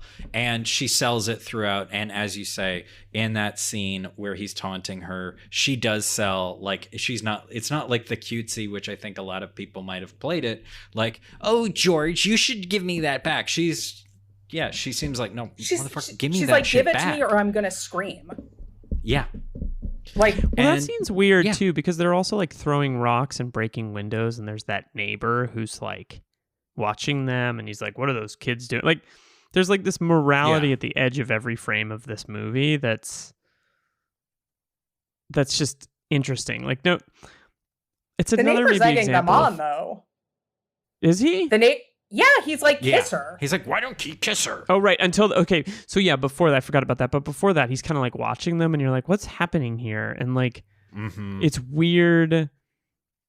I could be another example of Capra being like too dynamic of a filmmaker to just like say one simple thing about the world. Like the sort of the edges of things come out, in this like very interesting way that makes it have more verisimilitude than it would if it was just like, if it were like whoever makes those Kirk Cameron fucking Left Behind Christian. Absolutely. Like those movies are bad because they're badly made. They're not bad because they're about Jesus, right? You know what I mean? Like, they're also bad because they're explicit Christian right propaganda, IMO. Yeah. Like, even if they were very technically well made. But it's like and I haven't seen it in a long time, but I remember watching Mel Gibson's Jesus movie and being like, holy fuck, this is an incredibly well-made movie. That now I probably would watch it now and be horrified by it. But like, the thing that's always tricky is when seemingly really talented filmmakers who have shitty ideas in politics get to make whatever movies they want to make, like, which is many big filmmakers, right? Like, I remember being like blown away by the Passion of the Christ, but also being very like horrified by what it said. You know what I mean? So it's like that tension between being like, wow, this is an incredible movie in so many ways, but like, is it an incredible movie if what it ultimately has to say is problematic? I don't think so. But living in those two zones is I think interesting, Well, I mean, I think every movie's problematic, these movies are both just problematic. The two not the two you made. You said the two you made weren't problematic. I'm sorry. Well, statistically speaking, every movie is problematic, because if there are two that aren't, then still statistically they all are. But that's true. That's true. There are the occasional outliers. Other than, but it's about it's a complicated gumbo of things that go into whether we decide that a movie is ultimately good or not good. I'm thinking about Gumbo because I was just watching Marlon Riggs' movie, and Gumbo is a whole metaphor throughout Black is Black Ain't. So that's why Gumbo's in my mind. One of the things that interested me about what you were saying, Liam, about thank you, the neighbor watching, is there's a lot of watching. There's a lot of viewership, essentially, in It's a Wonderful Life. The celestial people are watching George's life. There's a level of removal from the story which doesn't happen that often in films. Like, it's sort of an artifact of some films, but not others. The framing story is and a very literary framing story of like, let me tell you the story of this guy, and then we're going to come back into his story and resolve it, or maybe even not necessarily that. The frame story kind of enters the story in an interesting way when Clarence shows up. But and they even come in and the voiceover like it's very conscious throughout. It's not even just a setup. But then you've got the neighbor. And I think the thing that you were saying about that sort of morality on the edge, or maybe ethics just on the edge of the frame everywhere, is an interesting way to think about that movie, because there is viewing happening in it. And it's arguable that, and one of the pieces that we found in the research talks about It's a Wonderful Life as I'm not going to pronounce this right, a Fairy-ian drama. Yeah, I like that. In the sense of how Tolkien described them, in which a fairy would take you into the fairy world in order to demonstrate something, and how in many ways in this context then Clarence is kind of taking that thing where it's like, here you go, you're in this new world, and even the audience is in this new world with Pottersville, this sort of secondary reality of entering the fairy world. It's like a Midsummer Night's Dream, where the characters who are in love are then put in a position where they can view their love as absurd or whatever. Mm-hmm. Right. Yeah, for sure. Exactly. That sort of thing. And so that sort of viewing is maybe another interesting thing about even just like to get into the morality of It's a Wonderful Life, is we have to view it from the outside to a certain degree. Both as the audience ourselves, we have to be aware that we're an audience, almost. And George has to then become the audience in order to see the reality of the good works and the results of those works. And I don't really have a place I was going with this, speaks to an interesting connection between the two movies, because this idea that like there are people watching on the edge of the frame in something like It's a Wonderful Life, juxtaposed against the idea of a woman living out of wedlock with a child in a house where she's gone for her career, and the person watching her is the devil who chooses to torture her because she has like a child, right? Like the idea that like there's there's a morality on the edge of the frame judging everybody on It's a Wonderful Life, and in there's a way to view Friedkin and Blatty as being the people judging Chris and Regan in The Exorcist for being like in this position of like not living the way that they should according to a Christian lifestyle. Right, which ties... And Chris's career is being an actress, to be watched. She's in media. Right. Yeah. And which is part of why, the devil is a liar, and so is the media, apparently.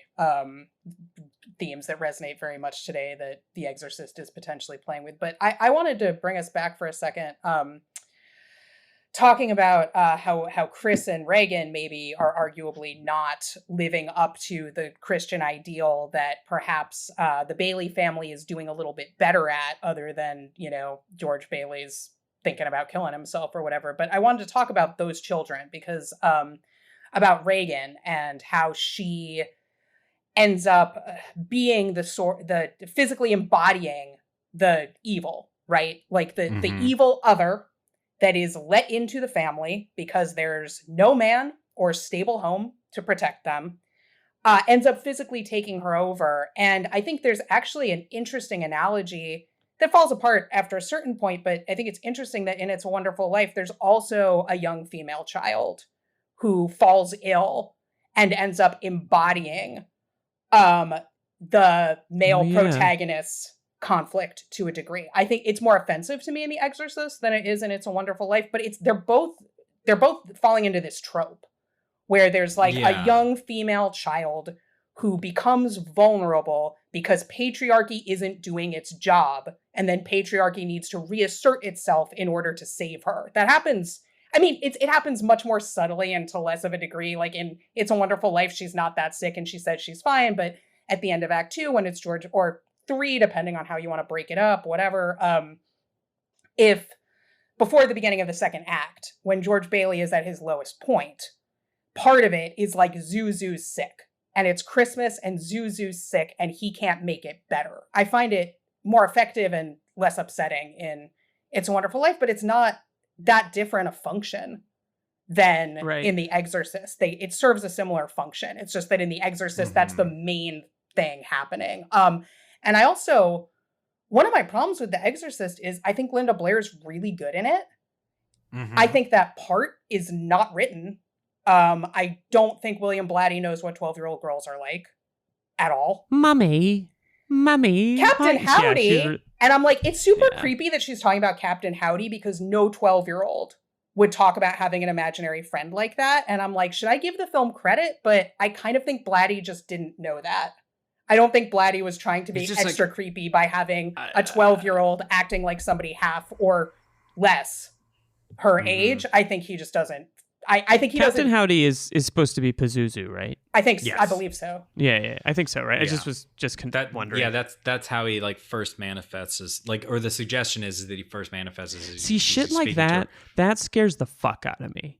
Like the idea of like, she's like, oh, Captain Howdy, and you picture this little girl alone in her room, like talking to the fucking devil, right? Like, I think that's where that movie is at its most effective. And the first hour, when you're like, what's going but why did Blatty have to change Reagan to a girl when the source case, the exorcism source case that his book and film were based on, were a boy? And I think I know the answer to that.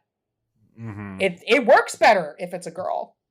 Yes. According to his own sexist, patriarchal view of the world, and much of the audience is playing into their, but what I was going to say is Reagan, despite I think she's not well written, I think Linda Blair is really good. And the thing that I found most moving probably in the film and most disturbing is seeing this happen to this child. Yes. Seeing this happen to this young girl child.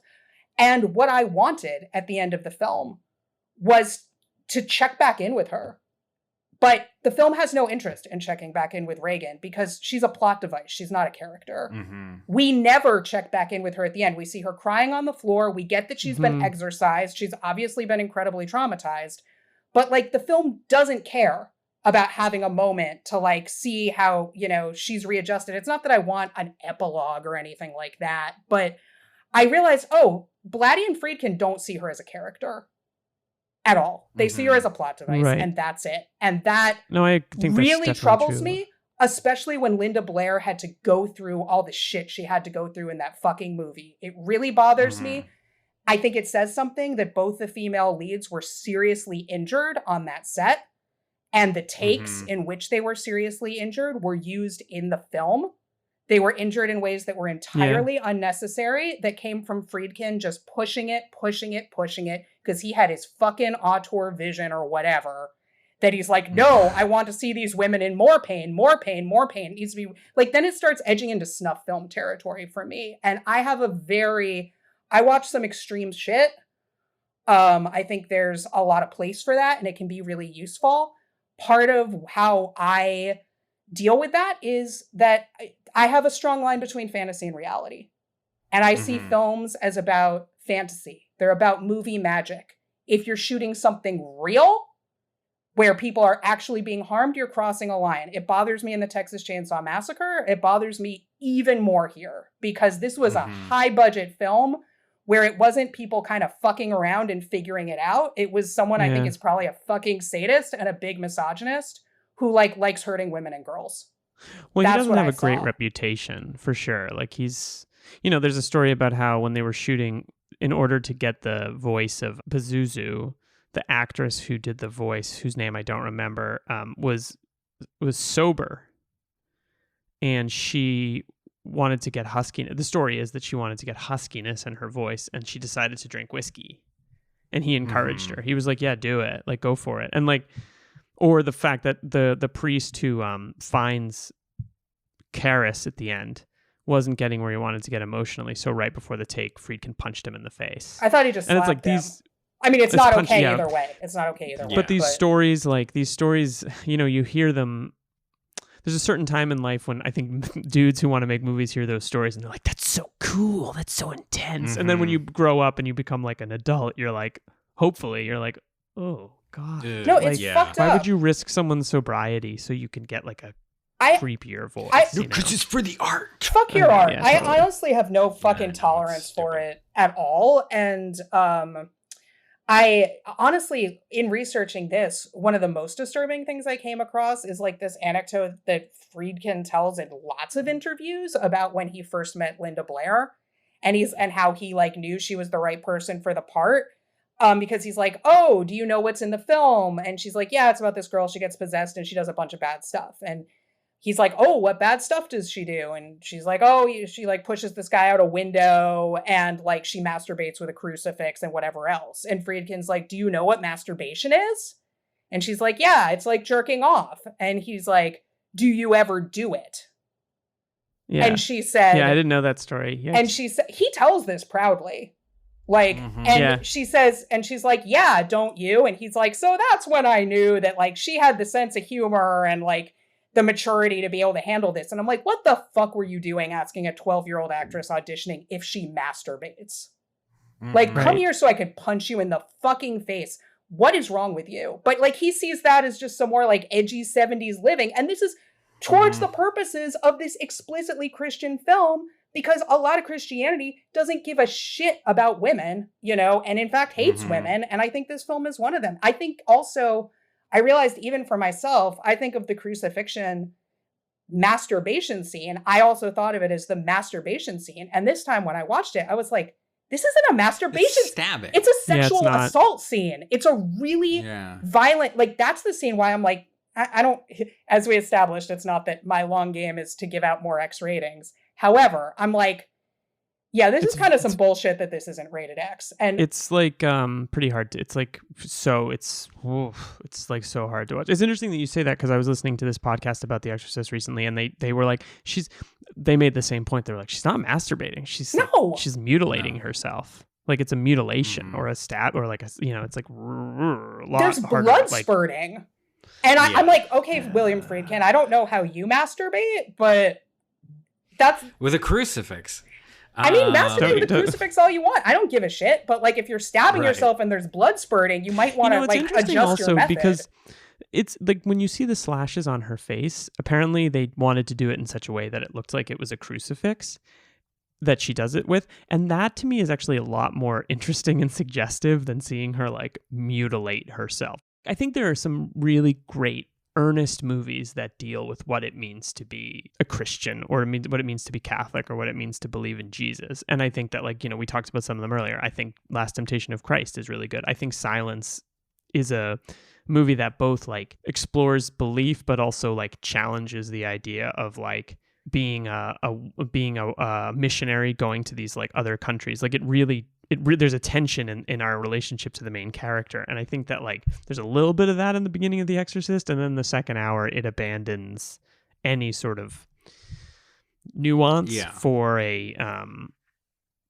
don't know if it's sensationalism, but it's certainly for a kind of moralizing. Film. It's a horror. Right. Yeah. It's very horror shock sort of thing. Yeah. Right. And that, I think one of the things that bothers me, because I haven't shared any of them yet, is that that it feels very cynical to me.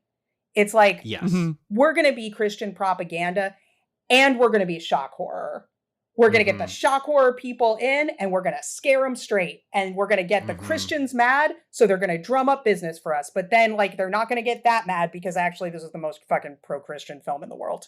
Liam's talking about the beginning. I thought maybe we could quote from James Baldwin's essay on The Exorcist and The Devil Finds Work, which, hey, listeners and viewers, if you have not read James Baldwin's book of film criticism, The Devil Finds Work. I've never read it. I should read it. It's really, it's excellent. It's wonderful. I adore that book. He said, so he wasn't a big fan of The Exorcist, but he admired a lot about the opening. But what he said about it was, he kind of sets up like the domestic conflict that takes up the bulk of the film. But he says, before this, we have encountered the aged priest, who will become the exorcist digging in the ruins of northern Iraq. This opening sequence is probably the film's most effective, ruthlessly exploiting the uneasiness one cannot help but feel when touched by the energy of distant gods unknown. It sets up with some precision the spirit of the terror which informs the Christian pagan argument. It may be something of a pity that Ingmar Bergman could not have guided the film from there. However, Max von Sydow, The Exorcist, rather like Marlon Brando in The Godfather, another film James Baldwin doesn't like very much, have been exhibited is now put on ice, and if we wish to await his return, we have no choice but to see the end of the movie. So basically, James Baldwin correctly is like, Max von Sydow is amazing. I agree. I want to say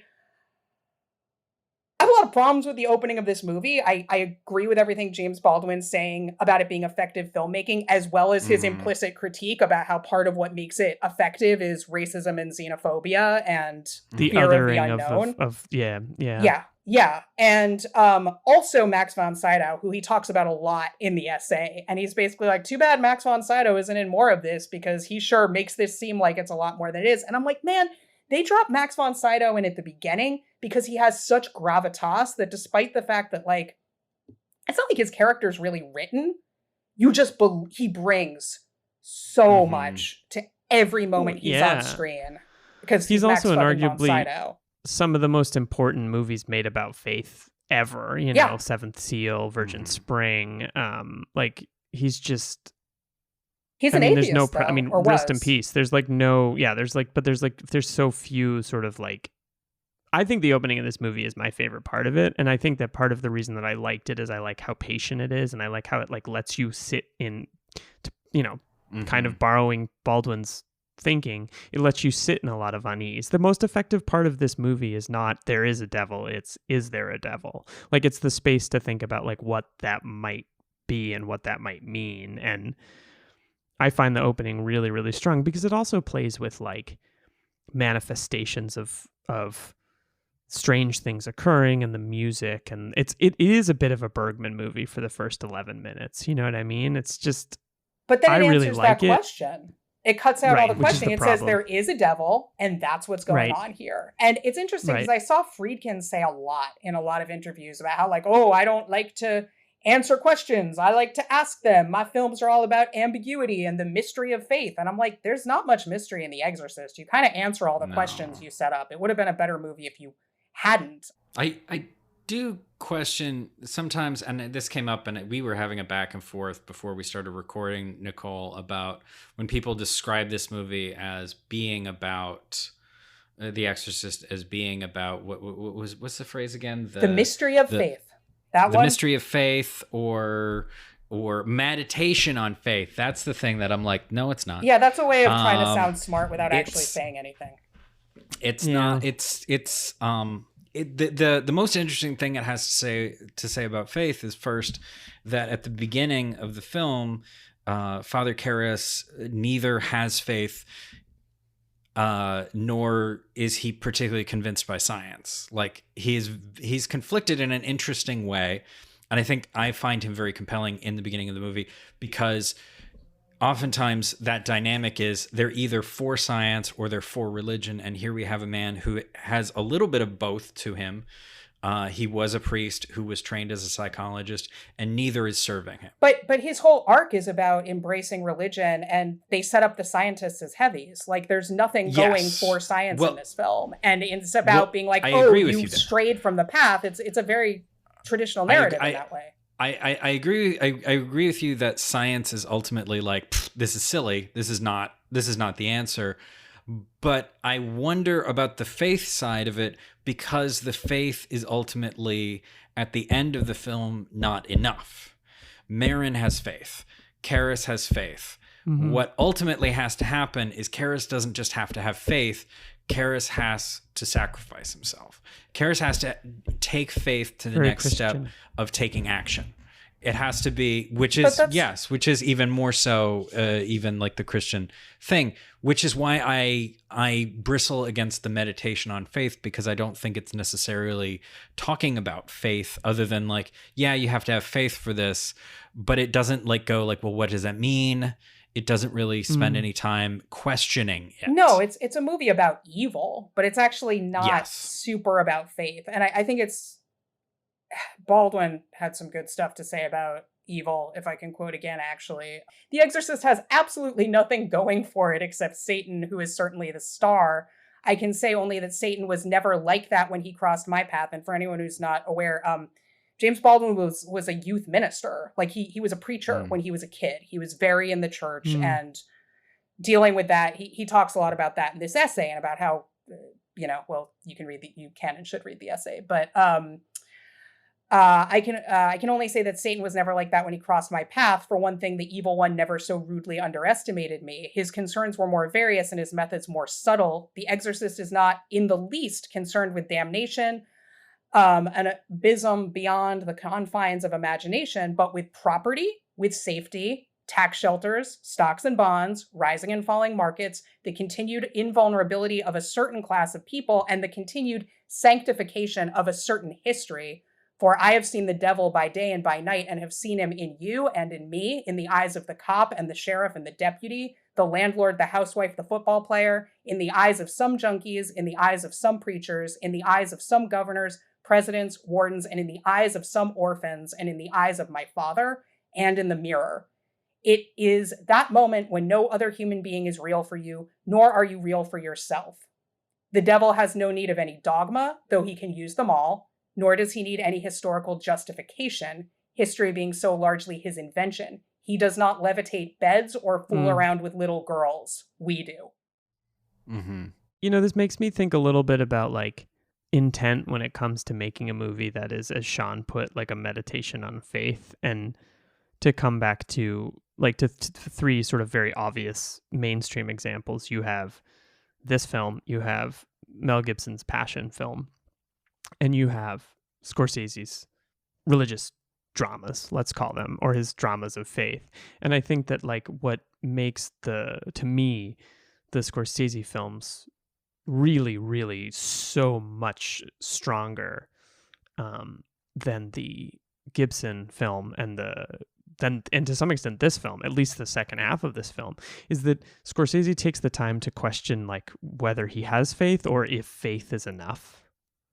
Like there's room for ambiguity in his films about faith that makes them, I think, truly provocative, whereas Friedkin never questions anything that he's saying in the movie, nor does Gibson ever go like, there's no question in Gibson's part who Jesus Christ is, right? He's very clear about what he represents and who he is, whereas the question at the core of Silence, which I think is a remarkably good movie. And another is that it's sort of about like, wait, is what I'm doing right? Am I the bad guy? Am I the bad guy? Like that's a big question at the core of that movie. Is this guy crazy? Yeah. Is he wrong to do what he's doing? And I think another example of that is Terrence Malick's new film, A Hidden Life, which is about a man in in Austria, sort of refusing to swear allegiance to Hitler, and you spend most of the film having him question his decisions, and I just don't, there's no room for that in this movie. There's no room for that kind of questioning and it's so weird because Friedkin repeatedly refers to it as a questioning movie. However, he also continually discusses in interviews about how he is not a skeptic, and it is not the role of him as a journalist. Like he made this I didn't see it, but 2 years ago, he made a documentary about an exorcism because he's fascinated by exorcisms. Because how do you explain and a blah? And I wanted to say, probably had a house in Malibu to buy too. Yeah, I have no tolerance for this shit. Like, go watch Ancient Aliens. Honestly, like I put in the doc, and we can put in the show notes, an article written by my friend Jorge about having a couple exorcisms performed on him as a child, because, he was gay. And I have at least one other friend who's also queer who had exorcisms performed on her as a child. And so I'm like,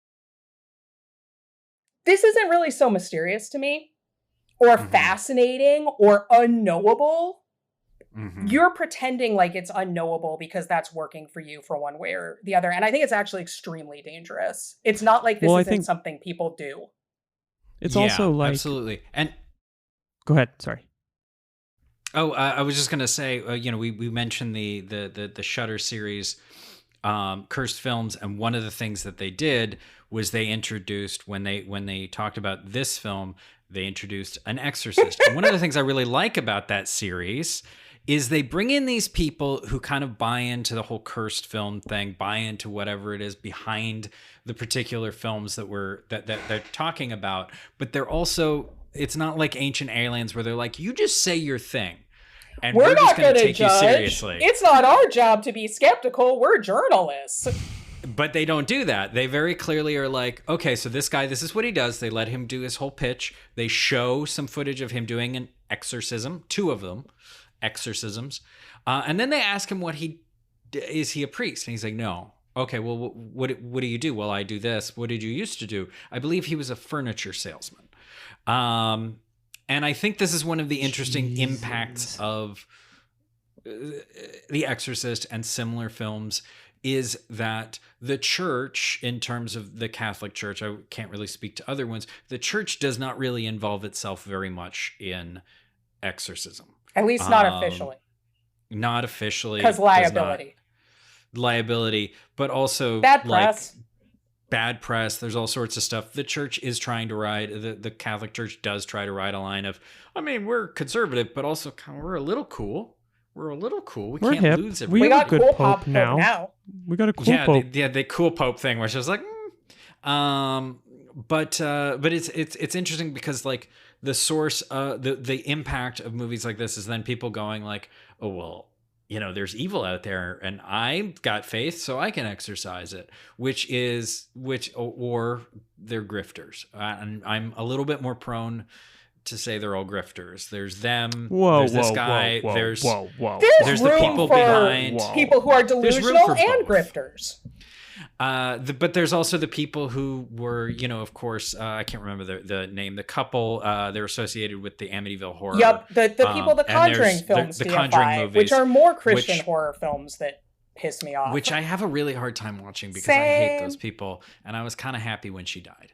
I didn't see those movies. They look too scary. And the interesting thing to watch, and this I think plays into like the impact of this, because of course all of that stuff was happening. They were doing stuff I think before The Exorcist, but it got fueled after The Exorcist, sort of in popular culture.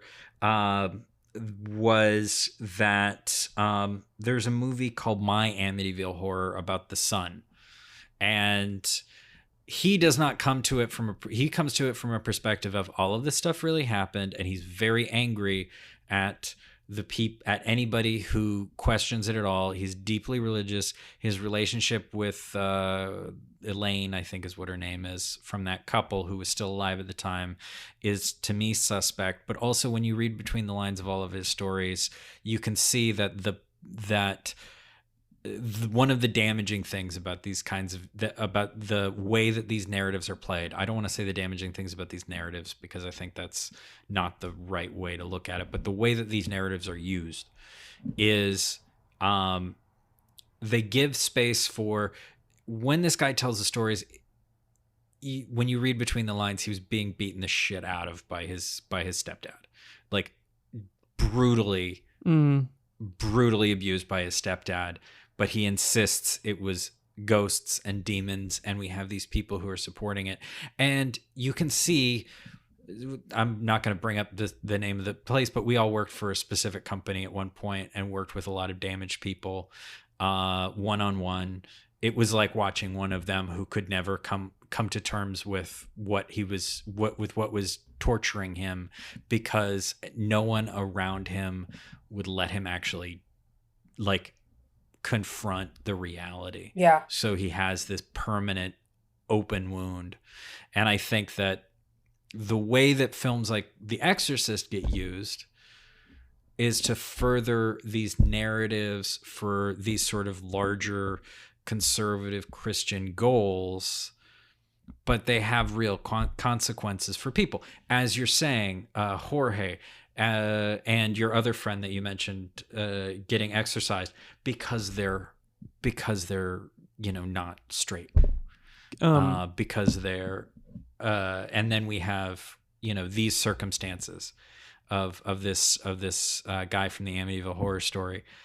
A difference between the movie and the book, and that plays into the cynicism that drives Blatty's narrative, is that the book has these epigraphs that are about current events and how they relate, and it's relating them not necessarily explicitly, but by association on the page with the devil, with evil as a personification in the world. Things like the My Lai massacre, Communist atrocities against priests specifically.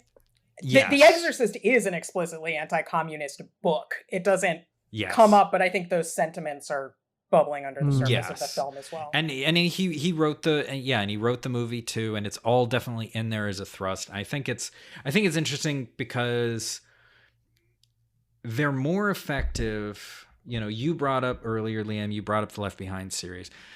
The interesting, I mean, I still love The Exorcist. I really enjoy watching the movie, even acknowledging all of these things. I think it's a well-made movie, even acknowledging how spectacularly racist the opening is, and how sexist it is. There's a lot of things that I'm just sort of absorbing as storytelling that's interesting, but it's also very dangerous in the sense that it is very well made, and that it is unlike a junky, like, straight to video or theatrical run, but, you know, those movies are corny. They're corny. They only work obvious. for the, you know, if you're preaching to the choir likes it, but nobody else fucking likes that shit. Exactly. And so it's interesting in that this, I think, is both appreciable because it is good, it is quality filmmaking. There was genuinely, like, excellent work being done by Ellen Burstyn, by Linda Blair. She's great in it. She's so Jason good. Miller makes me so sad throughout the movie. He's so good. I think he's so good in it. The beginning of the movie, like, I just really like his look at his way of, like, sort of looking at the world and being, like, just very lost is interesting to me. Those things I like. I love the cinematography. I noticed this time how they introduce Karis in context of Chris. Like, when we first see him, he's walking past her scene. But at the same time, there's something very dangerous about this movie and how it enters the public consciousness because of how good it is. And it's not... So it should be destroyed. Yeah, that's totally Burn right. it You know that's always what I think about problematic art is let's just burn the negatives. Mutilate it with a crucifix. Sorry, what? Exactly. I also think that opening is extremely racist and sets things off on a bad foot for me, because I'm just like, oh, so this is what we're doing. Because it's a story. Unlike It's a Wonderful Life, actually, The Exorcist is 100% a story about. It's not that the call's coming from inside the house. It's haunted house films are often metaphors for domestic violence, right? Just like what Sean said. In real life, when there are hauntings, it's usually because there's some sort of abuse going on that people can't face, or like even to themselves or own up to, which is part of why I find the Conjuring series so offensive. And this is kind of similar, except it's like, how do children get abused? In the fucking home. It's not the devil coming in. It's not like, oh, you weren't guarding the door and so some evil from outside came in. No, it's some adult, some authority figure, some trusted figure in your life. 9.5 times out of 10, that's the person doing the abusing. It's not like, oh, you've got an adolescent daughter, so she's, I'm out of fear of female sexuality and the fact that, like, you keep moving around for your movie jobs. Like, there's so many weird references to, like, oh, do you have a house? Well, my house is, like, being renovated. It seems like it's very much about not having that stable physical location with a patriarch there to protect. And I'm lost my train of thought a little bit, but this relates to the idea of the cult of true womanhood and the cult of domesticity, right? Which are these notions about how femininity in the US context got to be defined, like what that was about, what it was to be a woman in the correct way in the context of the United States, like back in the colonial days, and actually I think it was a Victorian notion, but continuing onward as like how we built national identity. What did it mean to be a American man? What did it mean to be an American woman? And what it meant to be like an American woman was, one, you had to be white, right? If you were not white, you were excluded from the definition of femininity and what that was about. And I want to talk about It's a Wonderful Life in relation to that. You were white, you were, not a slut, you were a mother, you had children to continue like the Christian whatever, build your army. I don't fucking know, whatever those people want to do. And, you know, you had to be beautiful, you had to be gentle, you had to be Donna Reed, basically. Donna Reed is a perfect example of the cult of true womanhood. And if you contrast her with, for instance, in It's a Wonderful Life, neither film, other than the opening sequence, like they're both extremely white. In The Exorcist, they're both extremely white films, right? It's like almost all white people. I think you see maybe one black woman in Georgetown. It was a very white Georgetown. And that film set was there are no black people in Washington, D.C., Nicole. Yeah, that's what I thought. None at all. That's what I thought. So that was a little cool to see. And similarly, in It's a Wonderful Life, I think the only character who's explicitly not white is the domestic worker who works in the Bailey house, who's you know, a stereotype. The actress does a great job, but the character is just a stereotype. Like another reason why everyone should watch Ethnic Notions by Marlon Riggs and, you know, learn about where the mammy stereotype comes from, who also is sexually assaulted by George's younger brother. That was another scene that did not play well. The ass, I forgot about that. Yeah, he slaps her on the ass and is like, I'm going to get you. And it's played for laughs. And I'm like... Yeah. That's not, no. I often wonder what I noticed impact... that this time, too. I was like, wait a second, this is fucked. I also wonder what the impact scenes like this had on, like, sitcom culture that would evolve out of this time, you know, like the sort of, like,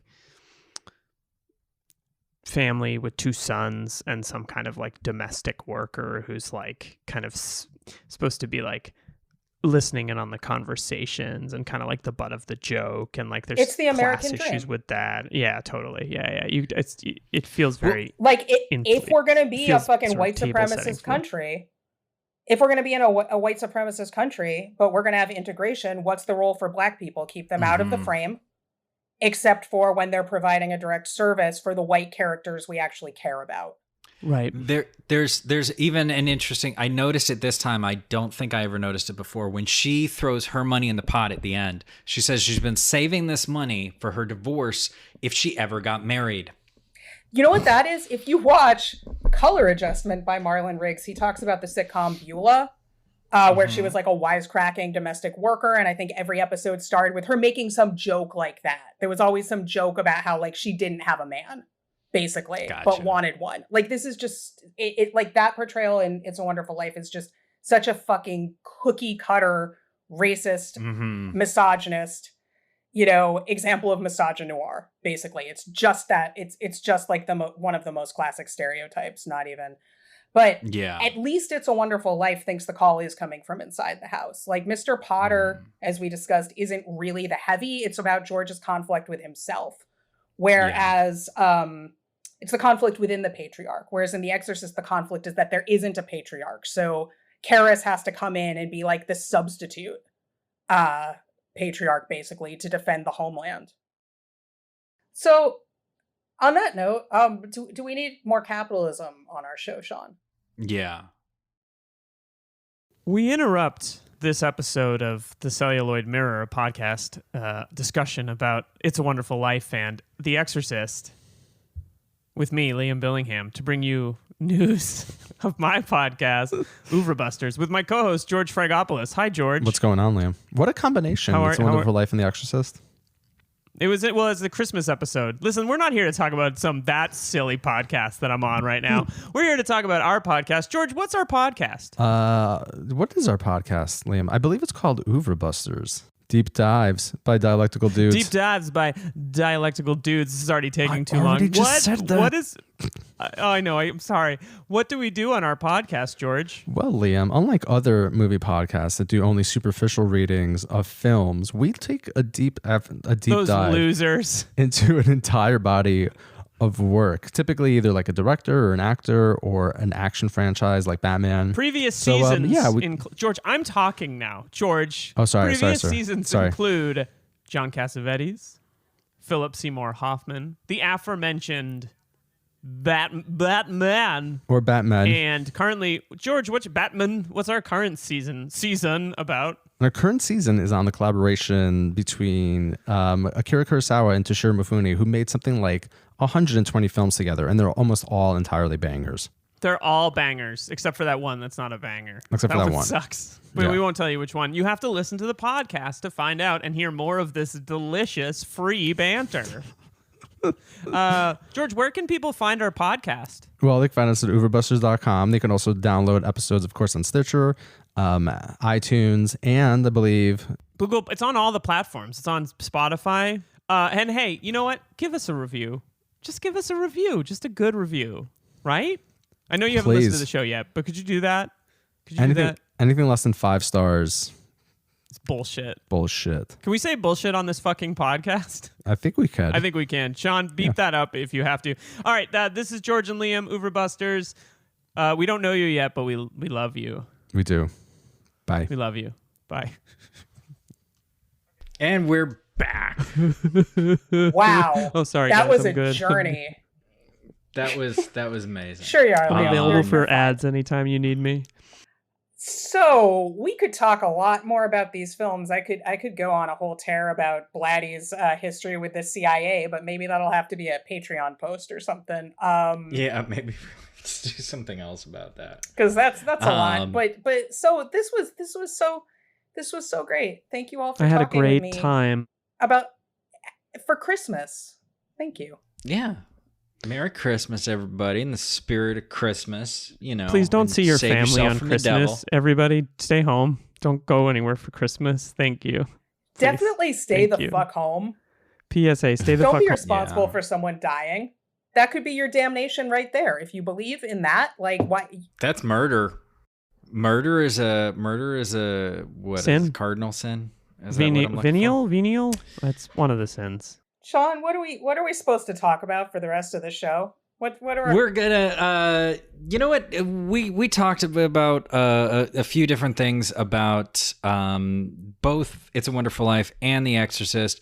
If you're interested, one of the things that we're doing these little mini episodes. There should have been one that came out right before this where we talk about some listener feedback. We would love to hear from you on either of the films that we've talked about before. If you're listening to past episodes, really at any point, if this is like 5 years later and you want to send us a message about this episode or anything else, please feel free to do it. Hopefully we're still doing episodes where we're talking about listener feedback, because I think what's interesting about all of this is that it's a conversation. We're not trying to resolve anything except for that The Exorcist is a damaging movie.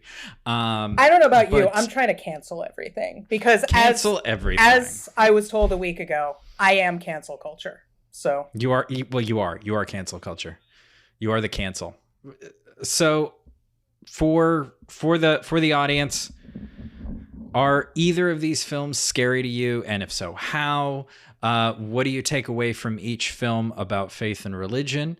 Are either or both of these films Christian or other propaganda? Are they blasphemous? Which one do you think better captures the true meaning of Christmas? Is it overcoming the devil by throwing yourself out a window? Or is it maybe community and getting together with people, mutual support and stuff like that? Which one? But please really don't get better, together with anybody. is about Christmas. Thank you. Yeah, don't do that. you can do it on Zoom. That's fine. Yeah, you can get together and give each other money on Zoom. And then what's your favorite pop culture reference to either film?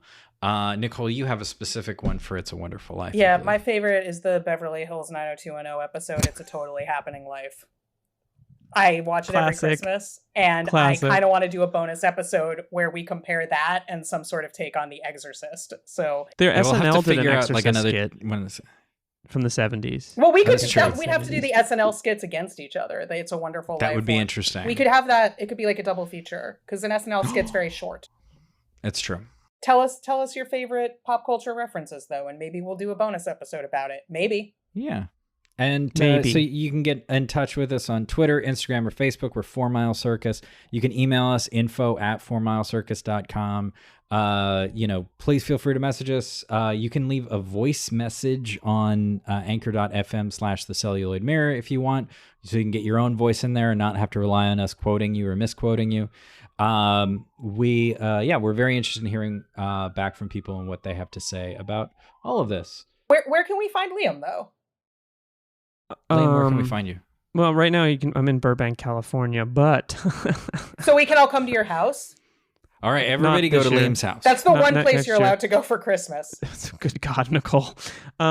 you can find me on Twitter, Liam G. Billingham. I also mostly run the account for Overbusters at Overbusters on Twitter and Instagram. We split up, and sometimes we'll just shit post about each other on the account, my co-host George and I. And our website is overbusters.com. That's OEUVRE.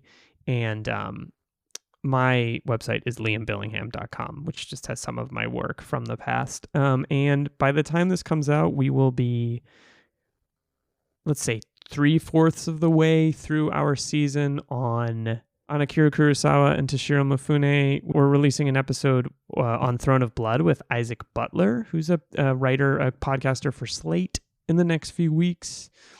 And there's a couple other great guests coming up. And our 5th season, which will start in March or April, is on Warren Beatty. So that's our next season of the show, is Warren Beatty.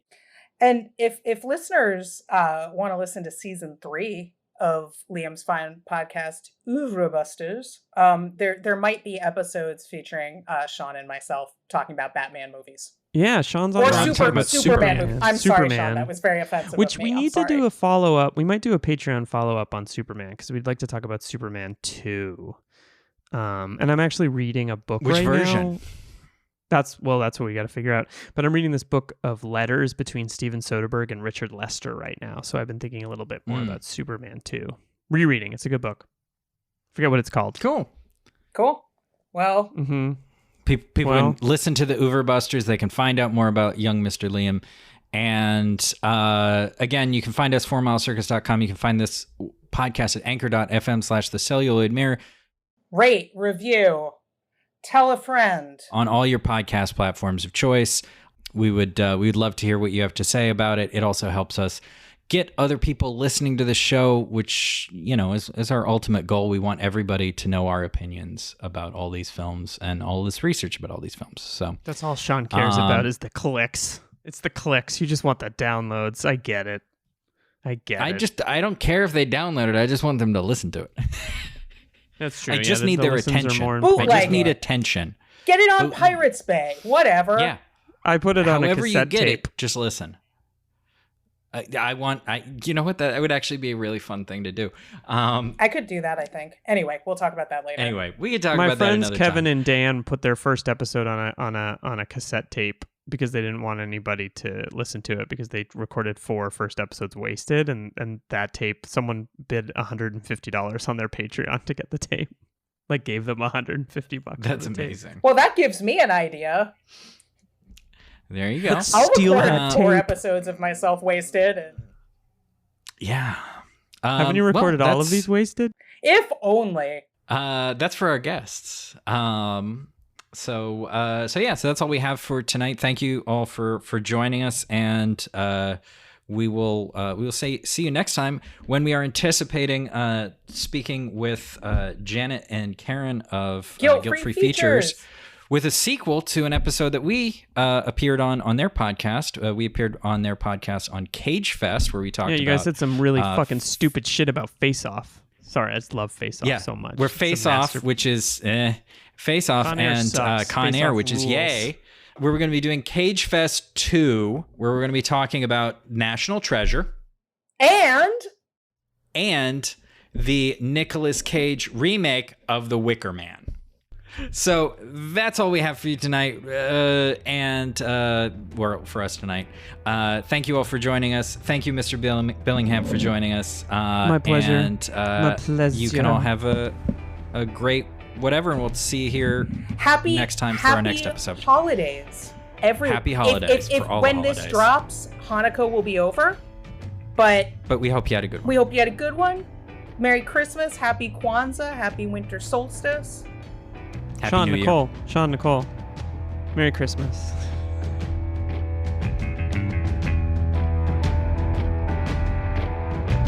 I ended up in that hall with yours. There was another girl.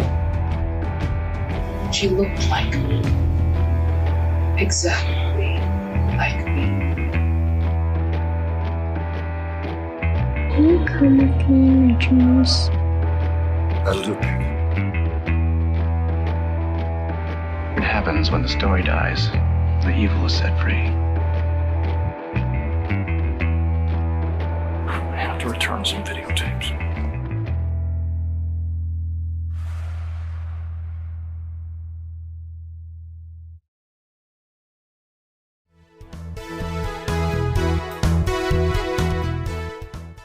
Sean, we need to tell people about our Patreon. I don't feel like it. Why not? Why would we make one if we didn't want people to see it? I just think they'll be overwhelmed. Well, there is a lot of content on our Patreon. Nicole? A lot of content? We have behind-the-scenes materials, early access to our short films, music videos, and podcasts, updates on current and future projects, video production and social media management training materials, a serialized sci-fi novel, personal writings, access to our award-winning films, small talk and meme, and other exclusive subscriber content. That's not even to mention all the other ideas we have. Okay, maybe it is a lot. And it all starts at just $2 a month. How much can people really handle at just $2 per month? And we update weekly. Weekly, Nicole. Yeah, maybe it's too much to talk about now. If they really feel motivated, I think it would be great for them to check out patreon.com/4milescircus and subscribe. There's even public posts available so they can get a taste for what we offer. But again, how much can people handle for as little as $2 a month? I guess they'll just have to decide for themselves by going to patreon.com/4milescircus. Yes, patreon.com/4, the word mile as in the distance, and circus as in where all the clowns are. All one word, no dashes or underscores. There is just so much to be seen at patreon.com/4milescircus. I'm so overwhelmed thinking about it, I'm going to cry.